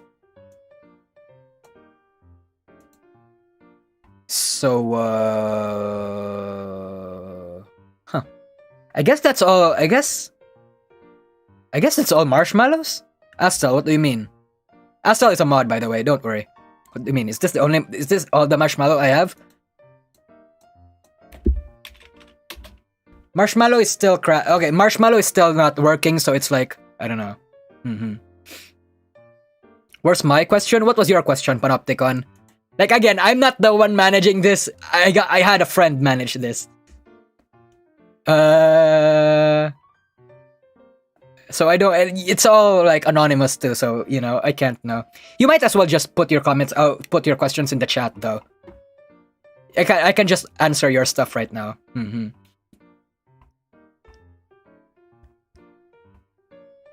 Astel said no. Astel said no. Yeah, we can't like, you know, we can't access Marshmallow for now. So that sucks. I asked, favorite indie VTuber? I can't name one on the top of my head, but maybe Punkalopi? Is Punkalopi is such a wild fucking VTuber, chat. I really love her. Maybe her for now. She's not exactly like small indie. She's more like a big indie, but like she's fucking chaotic. What do you think about you being a sort of VTuber now? You are the Oshi for a bunch of people. It feels surreal. Like I can't honestly believe it. Like I'm self-aware to know that it may just be my self-esteem, but it feels weird saying people like me. And me being given so much love. Because I don't really receive that kind of attention, chat. So it's me receiving this kind of thing is great. I like it. But it's still weird as of the moment. Pause and pass again for the super chat. Do you understand Japanese? Not a single bit. Punkalopi. If you're asking if you want to look up Punkalopi, this is her. I fucking love her so much. Mine is kind of similar to the other question regarding booms. Do you think Filipino VTubers would one day go mainstream, or will they remain a niche? And how can they go mainstream if not? Mainstream, if you mean in the international community of the VTuber industry, no. But if you mean mainstream in Filipino, 100%.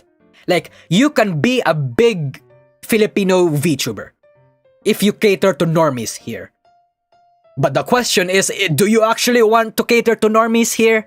They're not exactly the most profitable, you know, they're not exactly the most reliable and the most profitable kind of people. Because the thing about normies is that they're come and go. The next VTuber that they like look at it this way. Let's say Lila. Okay, let's say Lila. Let's say 10,000 Filipinos discover you. They're normies, right? They like you a lot. You introduce the VTuber industry to them. And it's like, what you have, maybe you don't have something that what other VTubers have, and because they're normies, because they're not gachis, they don't really have any cause of loyalty to you. They're not going to stick with you. So they go to other VTubers that is looking for what they are looking for. So unless appealing to normies will always be something of a dangerous game, because they're so volatile, they're good for numbers, but profits not necessarily, because they're easy to move on. They're like a volatile market, and if you don't have something that they're looking for, or something that if they're developing to like in the VTuber industry, you're going to be forgotten. It's not like a stable thing. I mean, Lyrica was the last popular Filipino VTuber, even she's gone to the EN market. 100%. Lyrica was a Filipino VTuber. Kahiro was a Filipino VTuber, and they were big VTubers. But it's like, even they know that Filipinos aren't the most, they're not, Filipino normie VTubers aren't the most profitable VTuber fans, 100%. They're just not. ABCBN with Vice Ganda? What? Wait, hold on. Let me look at that. Let me look that up. That's not real. That's not real. You're kidding me. Hold on.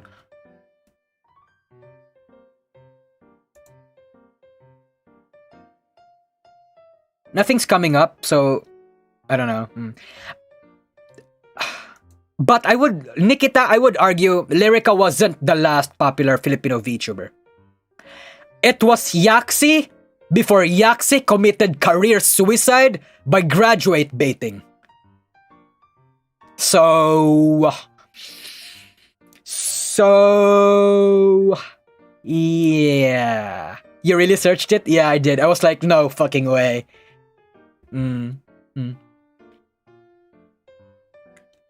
Okay, chat. I want to introduce to you, this is a case study of what not to do as a VTuber. I'm going to introduce you to a VTuber real quick called Yaxi. Give me a moment. I'm going to pull her. I'm going to pull up her her face. I'm going to introduce to you a masterclass on what not to do as a VTuber. The quality is dog shit, but fuck. Can I get a better quality? I can't get a better quality. Fuck. Okay, you know what? Ignore the dog shit quality of the picture.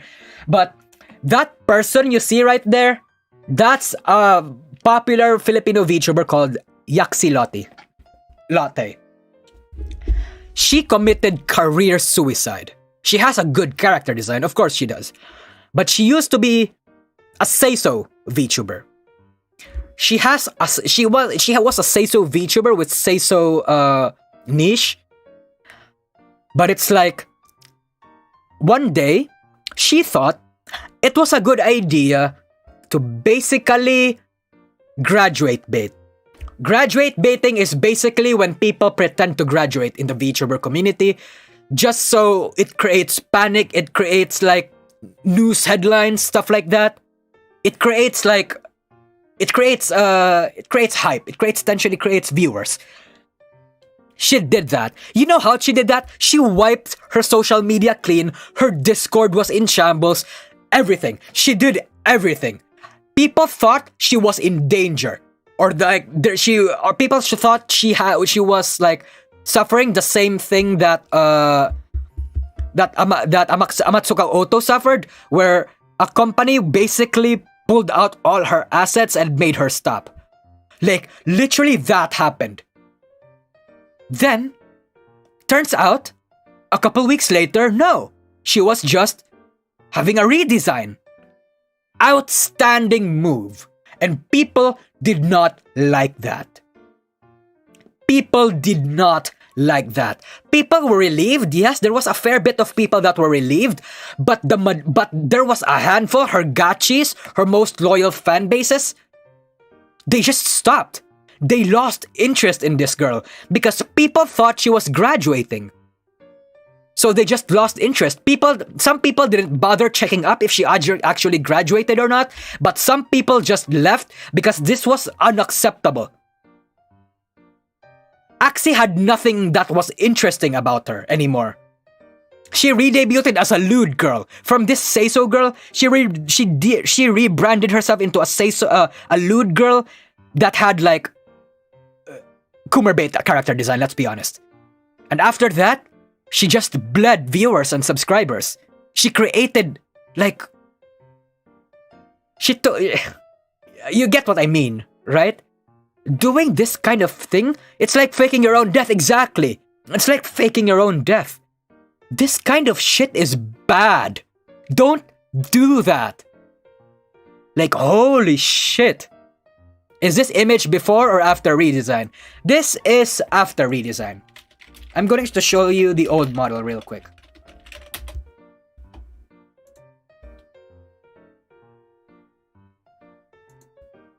Her old model.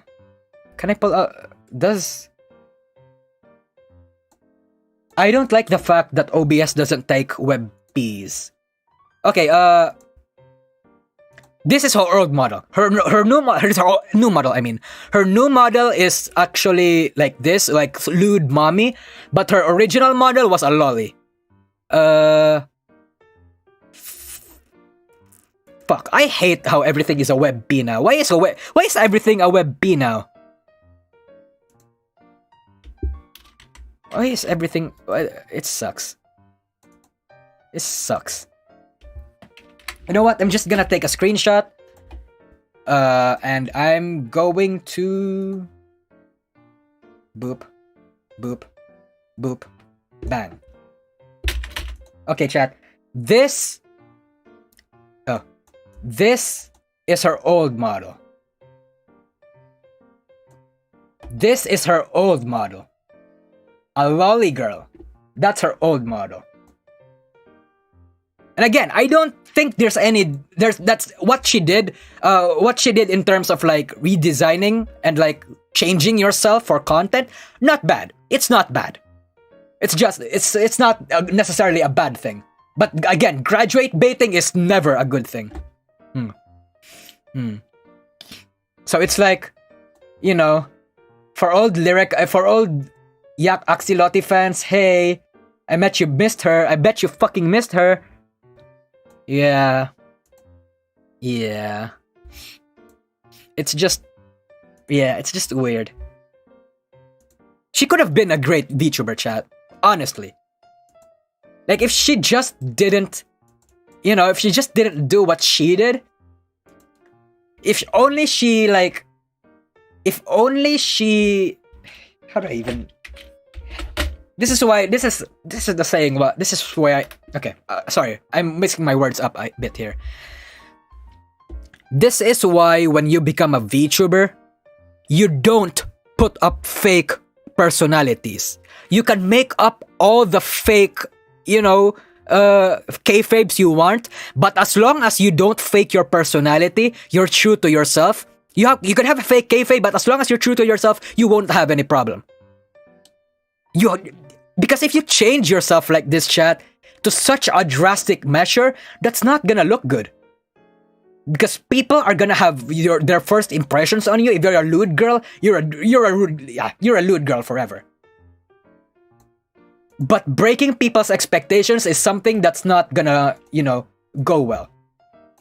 From the get-go, you should 100% just be who you want to be. This is her new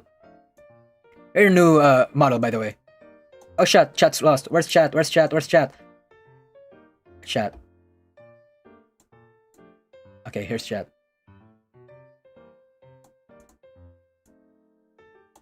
New model, old model. Oh wait, reverse. Old model, new model. Faking your personality is hard, TBH. Yeah, but people do it. Even a few Hololive and Nijisanji members do it. I'm not gonna say who, but they do it. It's part of their kayfabe. But it's like, you know, she's still alive, but not as a VTuber. I've heard of her selling lewds for $500 on Patreon. Is that true?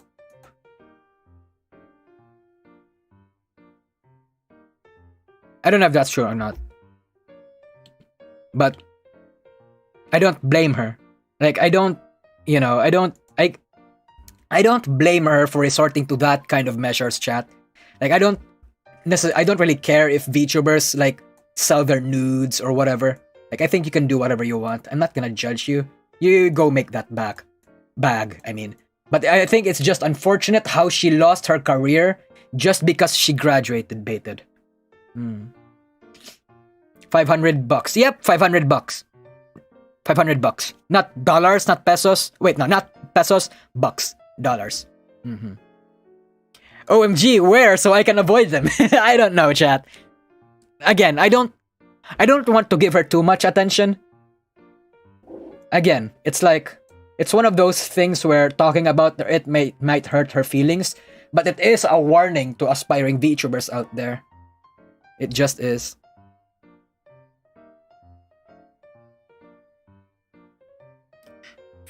Excuse me. I mean, Pochi Sensei did something similar, but was honest about it. I mean, you know, Silver Veil has a fucking OnlyFans. So it's like, who gives a shit?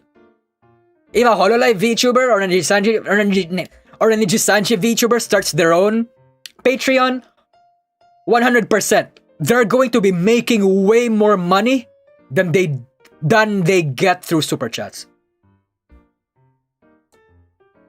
Not Patreon, OnlyFans. Like, I don't think anyone should shame them for doing that kind of thing too.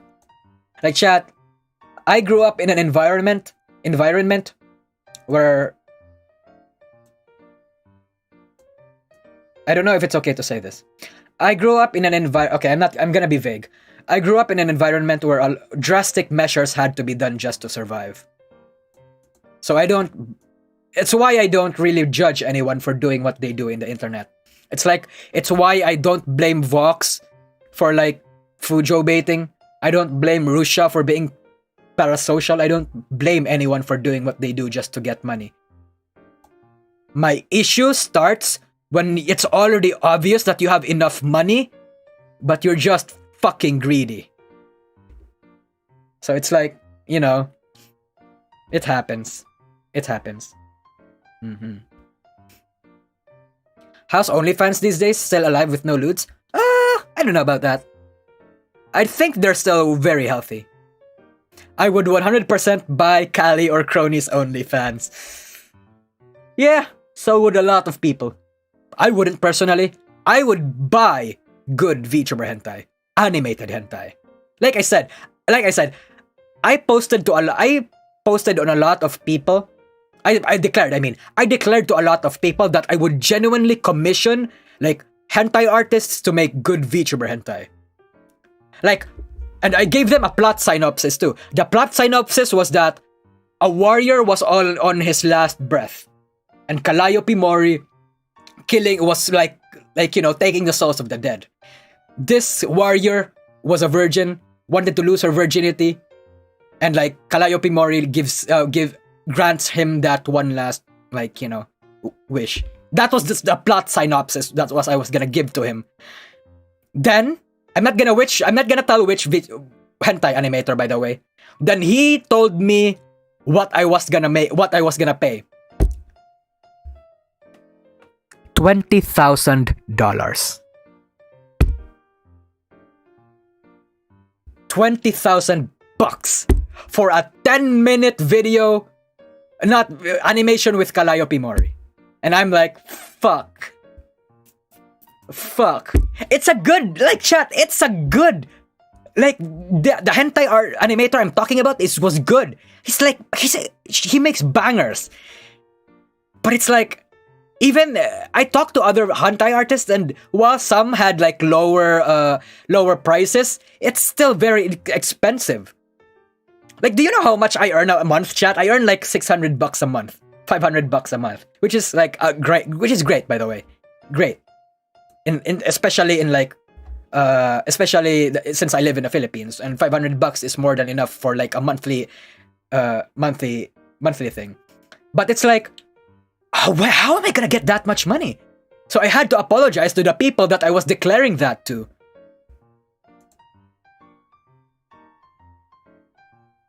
How is that commission going? We're not doing. What the fuck are we gonna fund that? Sorry, man. It's not happening. It's just not happening. Even if I do a Kickstarter, I'm violating Cover Corp's, I'm violating Cover Corp's IPs. So it's not possible. It's not possible. Even if I do it on especially on Kali. Kali is not really appreciative of that kind of stuff. But I feel like if we do that kind of thing with Marine or like Kiara or like someone who actually appreciates their own lewds or whatever, that might be given a go. But since we're doing Cover Corp or Ichikara's IPs, that's not allowed. We can't do that.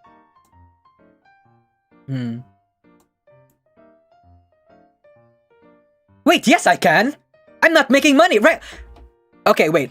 I can make VTuber hentai. I can commission VTuber hentai if it's from my own pockets.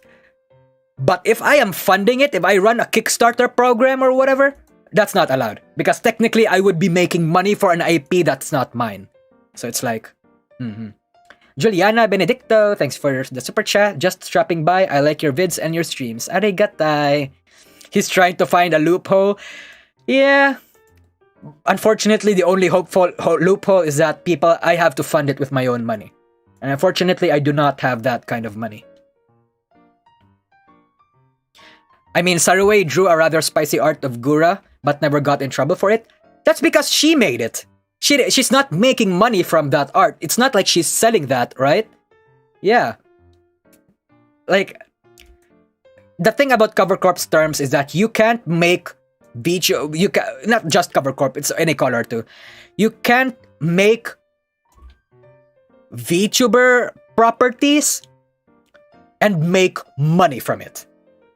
Of their VTubers. Like, you can make hentai of VTubers, you can make doujins or whatever media you can of VTubers, but as long as you can't profit from it, you can't make it a business. Crowdfunding is basically a business, but commissioning someone is not. That's not, because I'm the one spending the money, so it's not. So yeah, it's like, it's unfortunate. It's unfortunate.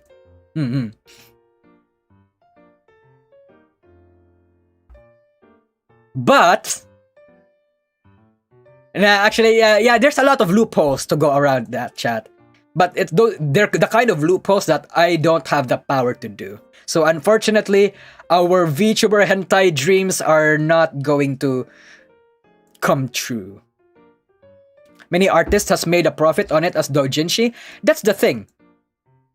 Artists that made profits on doujinshi aren't necessarily making their profits on the VTuber content, but their content in general. Okay, let's say I'm an artist, right? Okay, look, chat, look. Let's say I'm an animator or a VTuber artist. I'm not actually sure if this is true or not. I have to like review their terms. But let's say I'm a VTuber doujin artist. I make hentai of Gura and Amalia Watson. But other than that doujin, I also have doujins of like, I have doujins of One Piece, I have doujins of Naruto, I have doujins of Genshin Impact or whatever.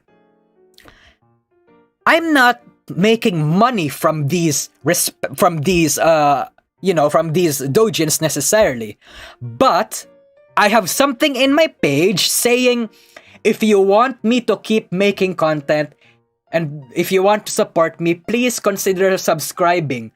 Please consider dropping some money here and there. That's me making money, not necessarily from the IPs of the IPs of the properties that I'm making. That's me making money for my talent, for the art that people gives me. That's the loophole a lot of doujin artists and artists in general make. You're not giving me money for the VTuber hentai, you're giving me money for me, so I could make the VTuber hentai. That's the thing. That's the loophole that a lot of people do. And it works. It's just that unfortunately, I can't fund it. Because I don't have the connections or whatever. And besides, I'm not sure if that's necessarily the case. I have to verify like the terms, but I think it is. Mm-hmm. You are literally a Patreon for this artist. Yeah, exactly. That's it. Mm-hmm. What nationality is Nosagi? I'm Pinoy, Filipino. Experience as an artist, you have a high chance of getting copyright strike. Yeah, exactly that too. Even if you have that loophole, there are still artists that get still fucked by it. Whatever you do, never let anyone know that you have commissioned Towa hentai. She has mentioned that she is uncomfortable with that artwork of her. Yeah, unfortunately, there is. Like, there are VTubers that aren't comfortable with VTuber hentai. Especially in Nijisanji and Hololive. But it's like, it's whatever. What if we donate money for you to use for your own purposes, which involves the animation? That's okay. That's the thing. Like, chat, if I receive $20,000 right now from super chats, or someone sends it via PayPal, and I make someone, and I get someone to do it, It's fine. It's fine. It's fine. Cover Corp can't sue me because I'm not making money from this. I'm not making money from this. This isn't a business. Someone's gonna do it. Eventually, I like to think someone is gonna do it. But it's like, the only question is when and who. I'm not going to be that person. But if there is someone, I will make a video about it. 100%. Someone commissions the first good VTuber animated hentai, I'm going to make a video about it. I'm going to worship them, chat. But $20,000, I'm like, you know, we don't have VTuber, we don't have anyone here with that much money, so it's like, unfortunate. Also, why do I still have this? Yeah. Again, if you had marshmallows, please do send them here because the site fucking crashed. Nusagi goes to a con. Strangers, here's 20k. Taco Dachis have that money? 3D doesn't count. 3D can count. It just depends on the quality. There are good 3D hentais.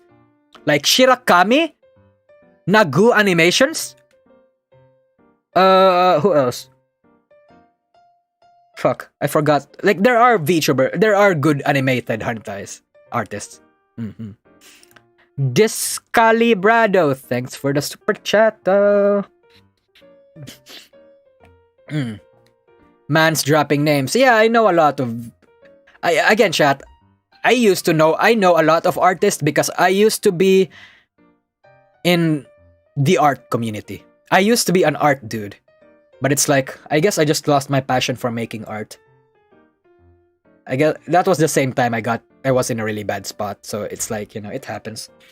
I'm uncomfortable with VTuber hentai, don't be mad. Yeah, it's 100% chat. Koso GG, it's fine. Again, a lot of people are uncomfortable with these kinds of stuff, even the VTubers themselves. It's just that there are people that want them, and people that will pay money for them. And I'm just saying it's inevitable. You're still making art? I love the videos. Well, thank you. That's so sweet. But it's like art. Dorpixon though? Oh no. Dorpixon, I can't commission Dorpixon. That guy's busy. He doesn't need $20,000. But it's like, The thing about, we like Red Moa in this chat. I don't know. Red Moa's animation is like, it's too fluid. Sometimes the flesh, the skin in Red Moa's animation is too fluid. Like, is this body Is this body made of silicone or what? Like, you know? It's so weird. Red Moa's animation is weird. I think it's okay, but it's just weird. I wouldn't call it fappable. Bro, Mike Inel. Oh, that's such a nostalgia. Mike Inel. I used to follow Mike Inel when Tumblr was still alive. Salty ice cream too. So do you think of the VTubers model and personalities as different entities? No. It's like kayfabe. It's like, for example, chat. I'm a sarcastic, chaotic person, right? But let's say I take the form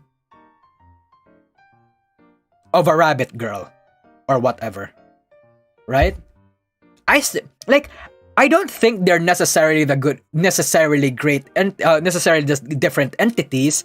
It's just that a person's avatar, a person's kayfabe, you can have a fake kayfabe while having a genuine personality. You said Marshmallow crashed. Did you refresh the site?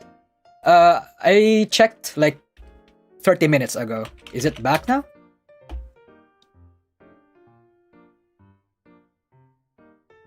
Oh, it's back now. Okay. Who does Jaden animation hentai? It's cutesy animation of Pokemon Nuzlocke. Yeah. What is Mike Inel doing right now? I don't know. I haven't followed Mike Inel. Because it's like... That guy's Filipino, by the way. What I think of Mantis X? Oh, Mantis X is a... I think his work is cute. And it's like, the skin... Okay, I'm gonna critique Mantis X here. You're models, dude. If Mantis X is watching this, your models, dude, have bug eyes. You know what bug eyes are? It's the eyes that are like too big. It makes the characters look like a bug. But your movements are fluid, so I'll give you that. It's weird to... Jaden has too many hentai. Yeah, she does. What do you think about people, especially many V-Twitter and 2 VTuber who hate lolly body, especially to lolly body VTuber, and preach it globally and threatening any lolly enjoyer?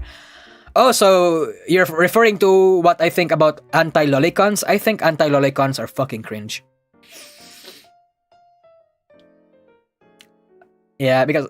Okay, look, chat. I don't know if this is a controversial... thing to say or not.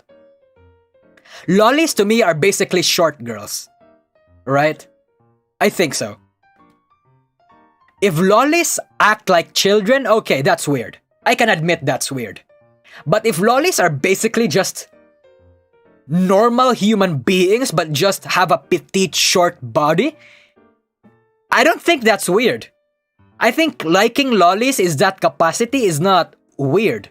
Like, there's a difference between a lolly and an actual child. Exactly, yeah. Literally, Martyr just stole the words right out of my mouth. There's a difference.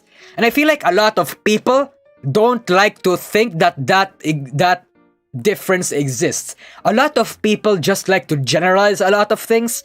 And that's the cause for a lot of conflicts in politics, I would argue. Like damn. Like, for example, Gura. Gura is basically a short woman. Gura is a lolly, but she's not a child lolly. She's not like... What's an actual lolly? Like, what's an actual lolly that's, that actually acts like a child? Like, she's not... Rusha, Gura, they are just short women, basically. They're just lollies. They're not necessarily something that triggers pedophilia. Midget, yeah. There's a difference. Like, people have to know that difference. There are niches, there are layers to be considered when you discover these kinds of things. And I guess that's the reason why I don't really partake in, like, politics or taking sides in controversial topics, is because I think a lot of people generalize a lot of things and don't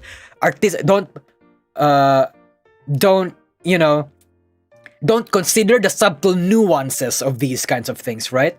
People do that a lot, which is weird.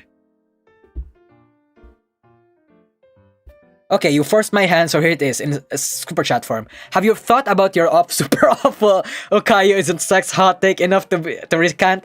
We need to have a serious dialogue about this. The community needs an apology to heal. Hey, all I can say is each to their own. Would I fuck Okayu? Sure. But I think I would prioritize Suisei over Okayu. Even Kiara and Towa over Okayu. But lazy sex is hot though. You can have that. Klee from Genshin Impact? Okay, yeah. Klee from Genshin Impact is a real fucking lolly. That's an actual lolly right there. Like, that's the thing. If you're sexually attracted to Klee, okay, you're a fucking weirdo. That's weird. That's where I draw the line.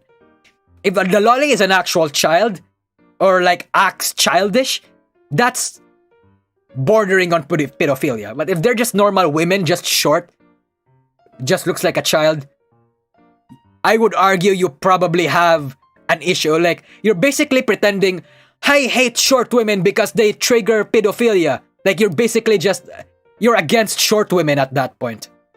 Right? Is it really a lolly if it's an actual child? Yeah, I guess that makes a point. It's like saying Coomer-bait content. Yeah, actually, you know what? Yeah, that's real. Like, there's also a distinction that, distinction is important. Stop short women haters. Yeah. Like I've also talked about this topic recently. It's not exactly as deep as this one, but if you guys don't know, I have a second YouTube channel. And I talk about how I hate Coomerbait content. There's a difference between Coomerbait content and good lewd VTuber content. Good Coomerbait content is just cheap Coomerbait content. Okay, I don't know where I'm going with this. Basically, there's a distinction. And people don't know the distinction but have this general negative opinion about particular things.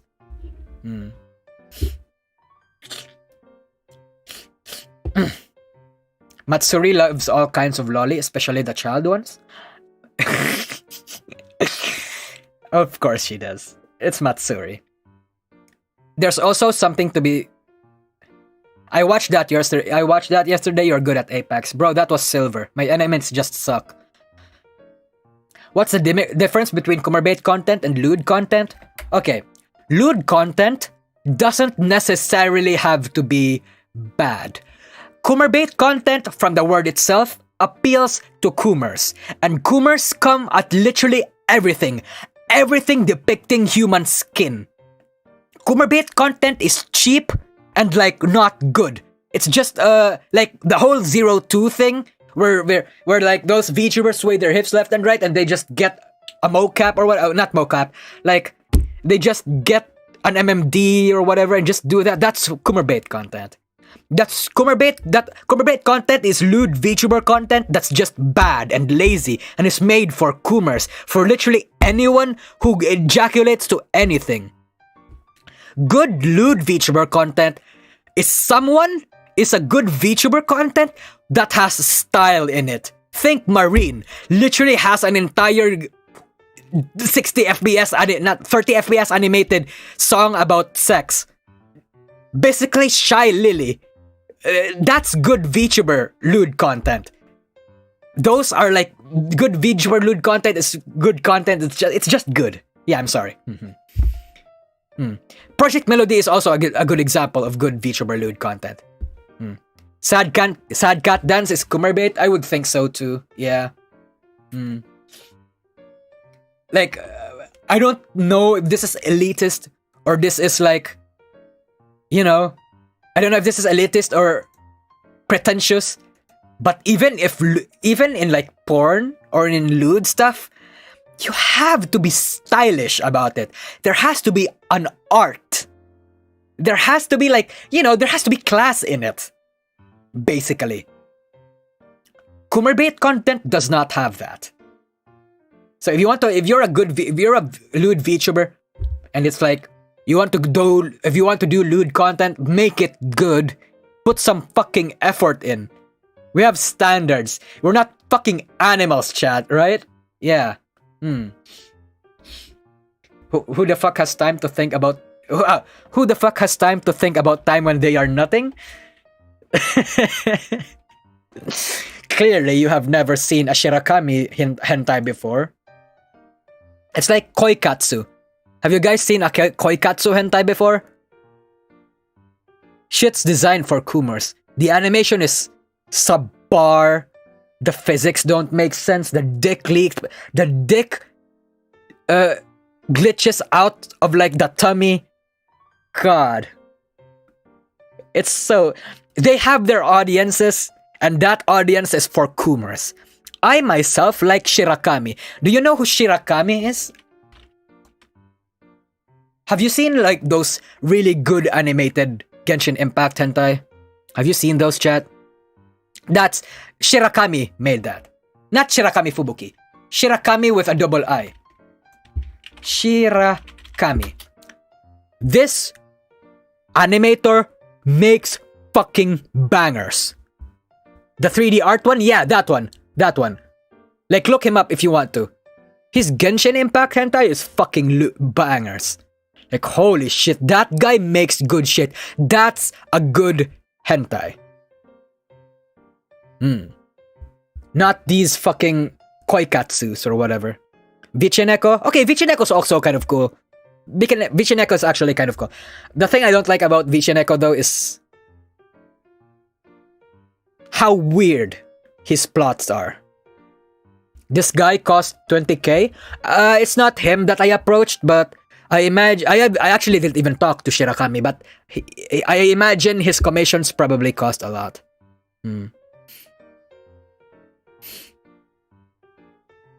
Anyway, chat, I think that's it. Tomorrow, I have a schedule for tomorrow. I'm going to be a bit parasocial for a bit and tell you what's going on in my life. If Pipa can be parasocial, I can be parasocial. I'm going to tell you what I'm going to do tomorrow. Tomorrow, I'm going to withdraw from the bank because I need money for meds. I'm going to a dermatologist because there's something going on with my feet. It's getting dark, but I think that's because I walk too much. I'm going to shave. I'm going to buy an extra water bottle, buy a hand towel, probably some wine, and like some more meds. A lot of meds. Fuck. Meds are fucking expensive. Jesus fucking Christ. Henry Ikari, thanks for the super chat. Jesus, Henry, this is what Face Connect did right. Instead of being a failed holoclone, Pipa provided a path to an unconventional niche but an untapped audience.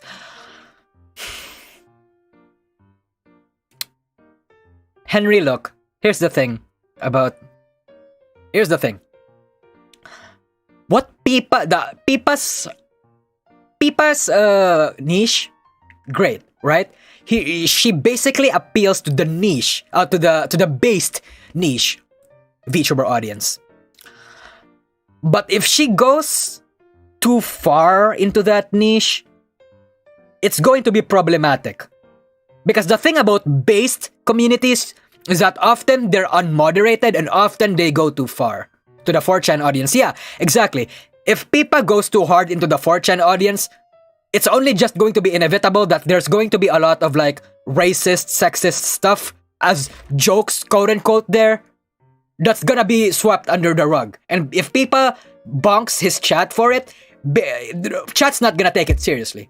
Because at that point, Pipa might have already like dug herself too deep into the based niche. So it's like Face Connect, I don't think Face Connect is heading for the based niche. Because that's like a dangerous path. That's good in like good numbers, in like that's good in like a particular, if that's your size, in a particular size, that's good for a particular size. But eventually, it's like, it's gonna become obsessed with. So I'm not actually hoping for Face Connect to go that route. But finding an untapped audience, yes, that's what I think Face Connect should do.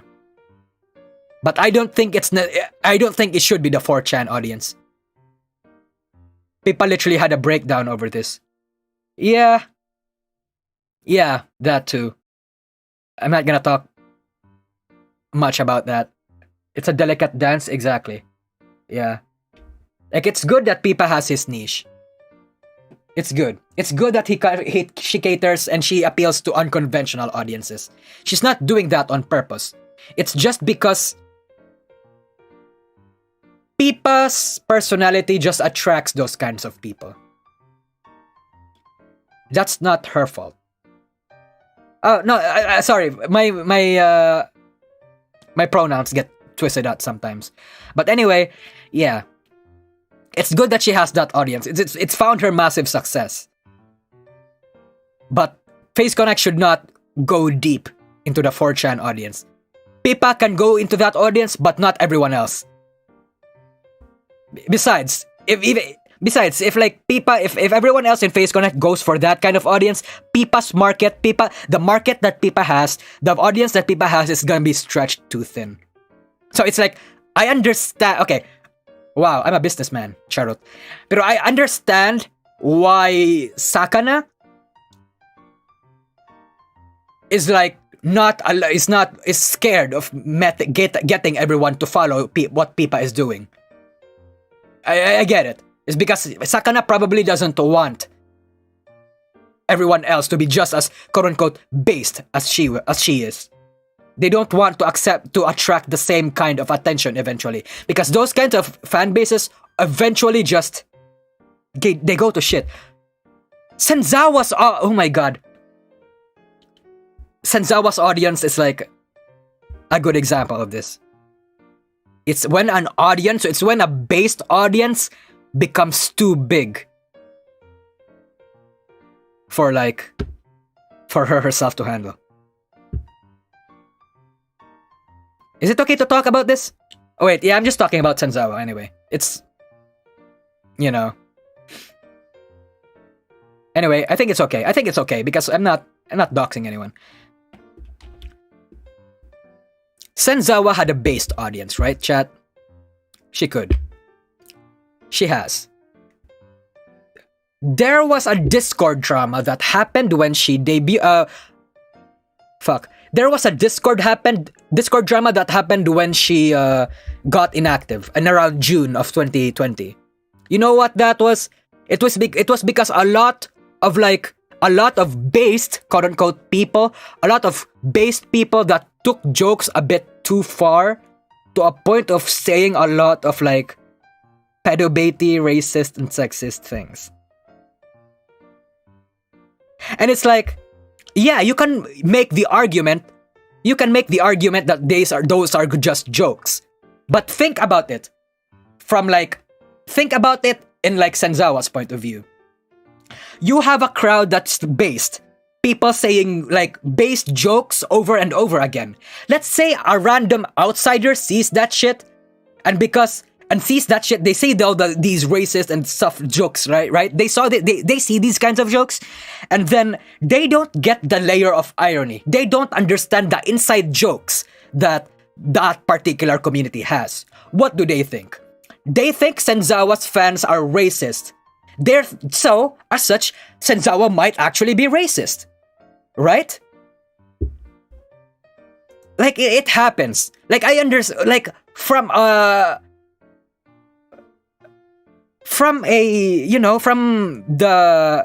business and from an influencer's point of view, I understand why people feel the need to get away from a based crowd. Because it just looks bad eventually, especially if it gets too big. Especially since not many people understand the context. Even if you just meant it as a joke, as a genuine joke, not many people are gonna understand it. They're not going to do the due diligence to understand the context. So, you know. But still, those were that gave Face Connect its own identity. It gave Pippa its own identity. Again, I think Pippa being the based girl that she is a good thing. I think she should still keep pursuing that.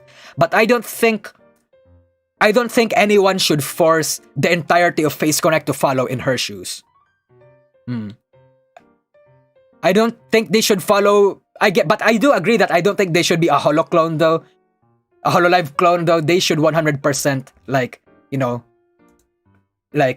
they should 100% find their own audiences.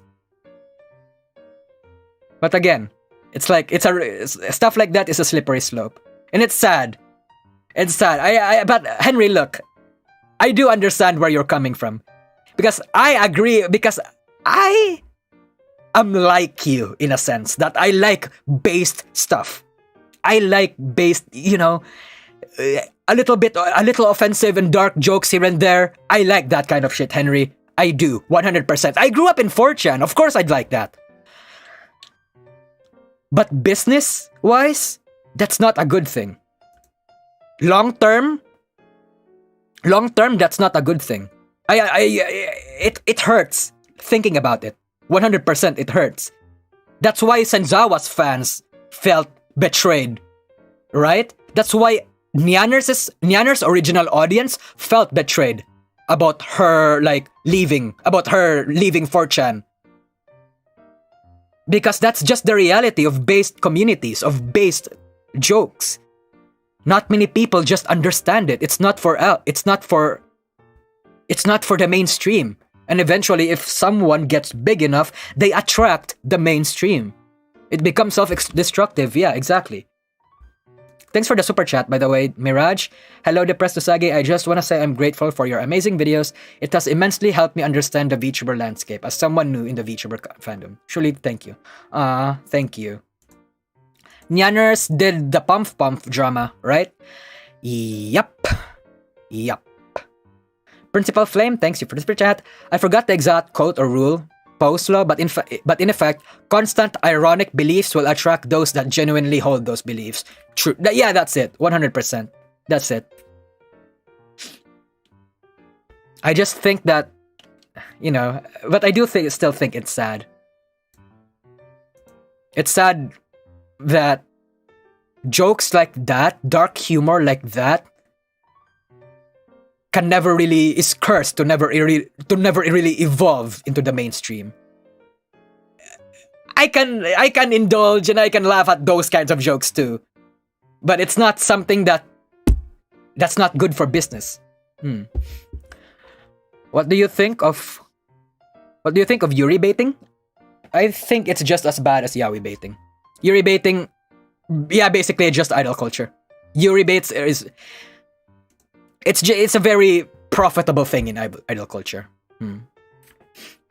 What's the pump drama? Pump drama. Basically to educate. Basically to educate you people. The pump drama was basically Nyanners. Okay, I've said this before, but in context.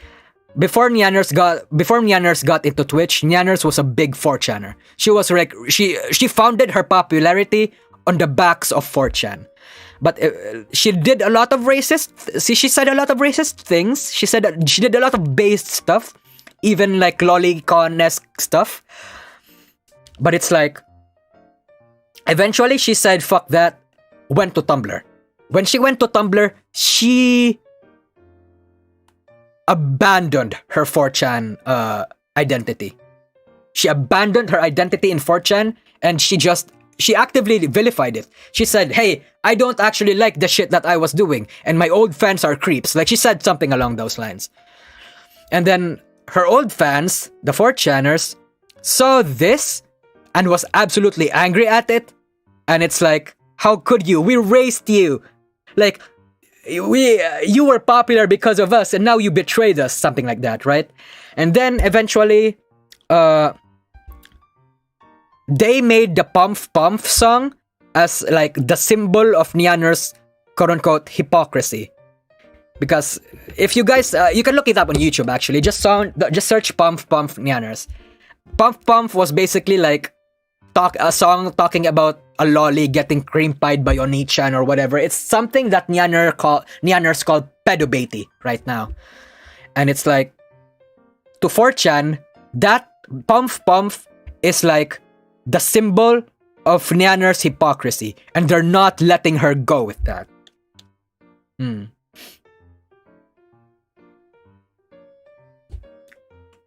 It's why Tumblr or 4chan, pick for your poison. Ugh, God. Well,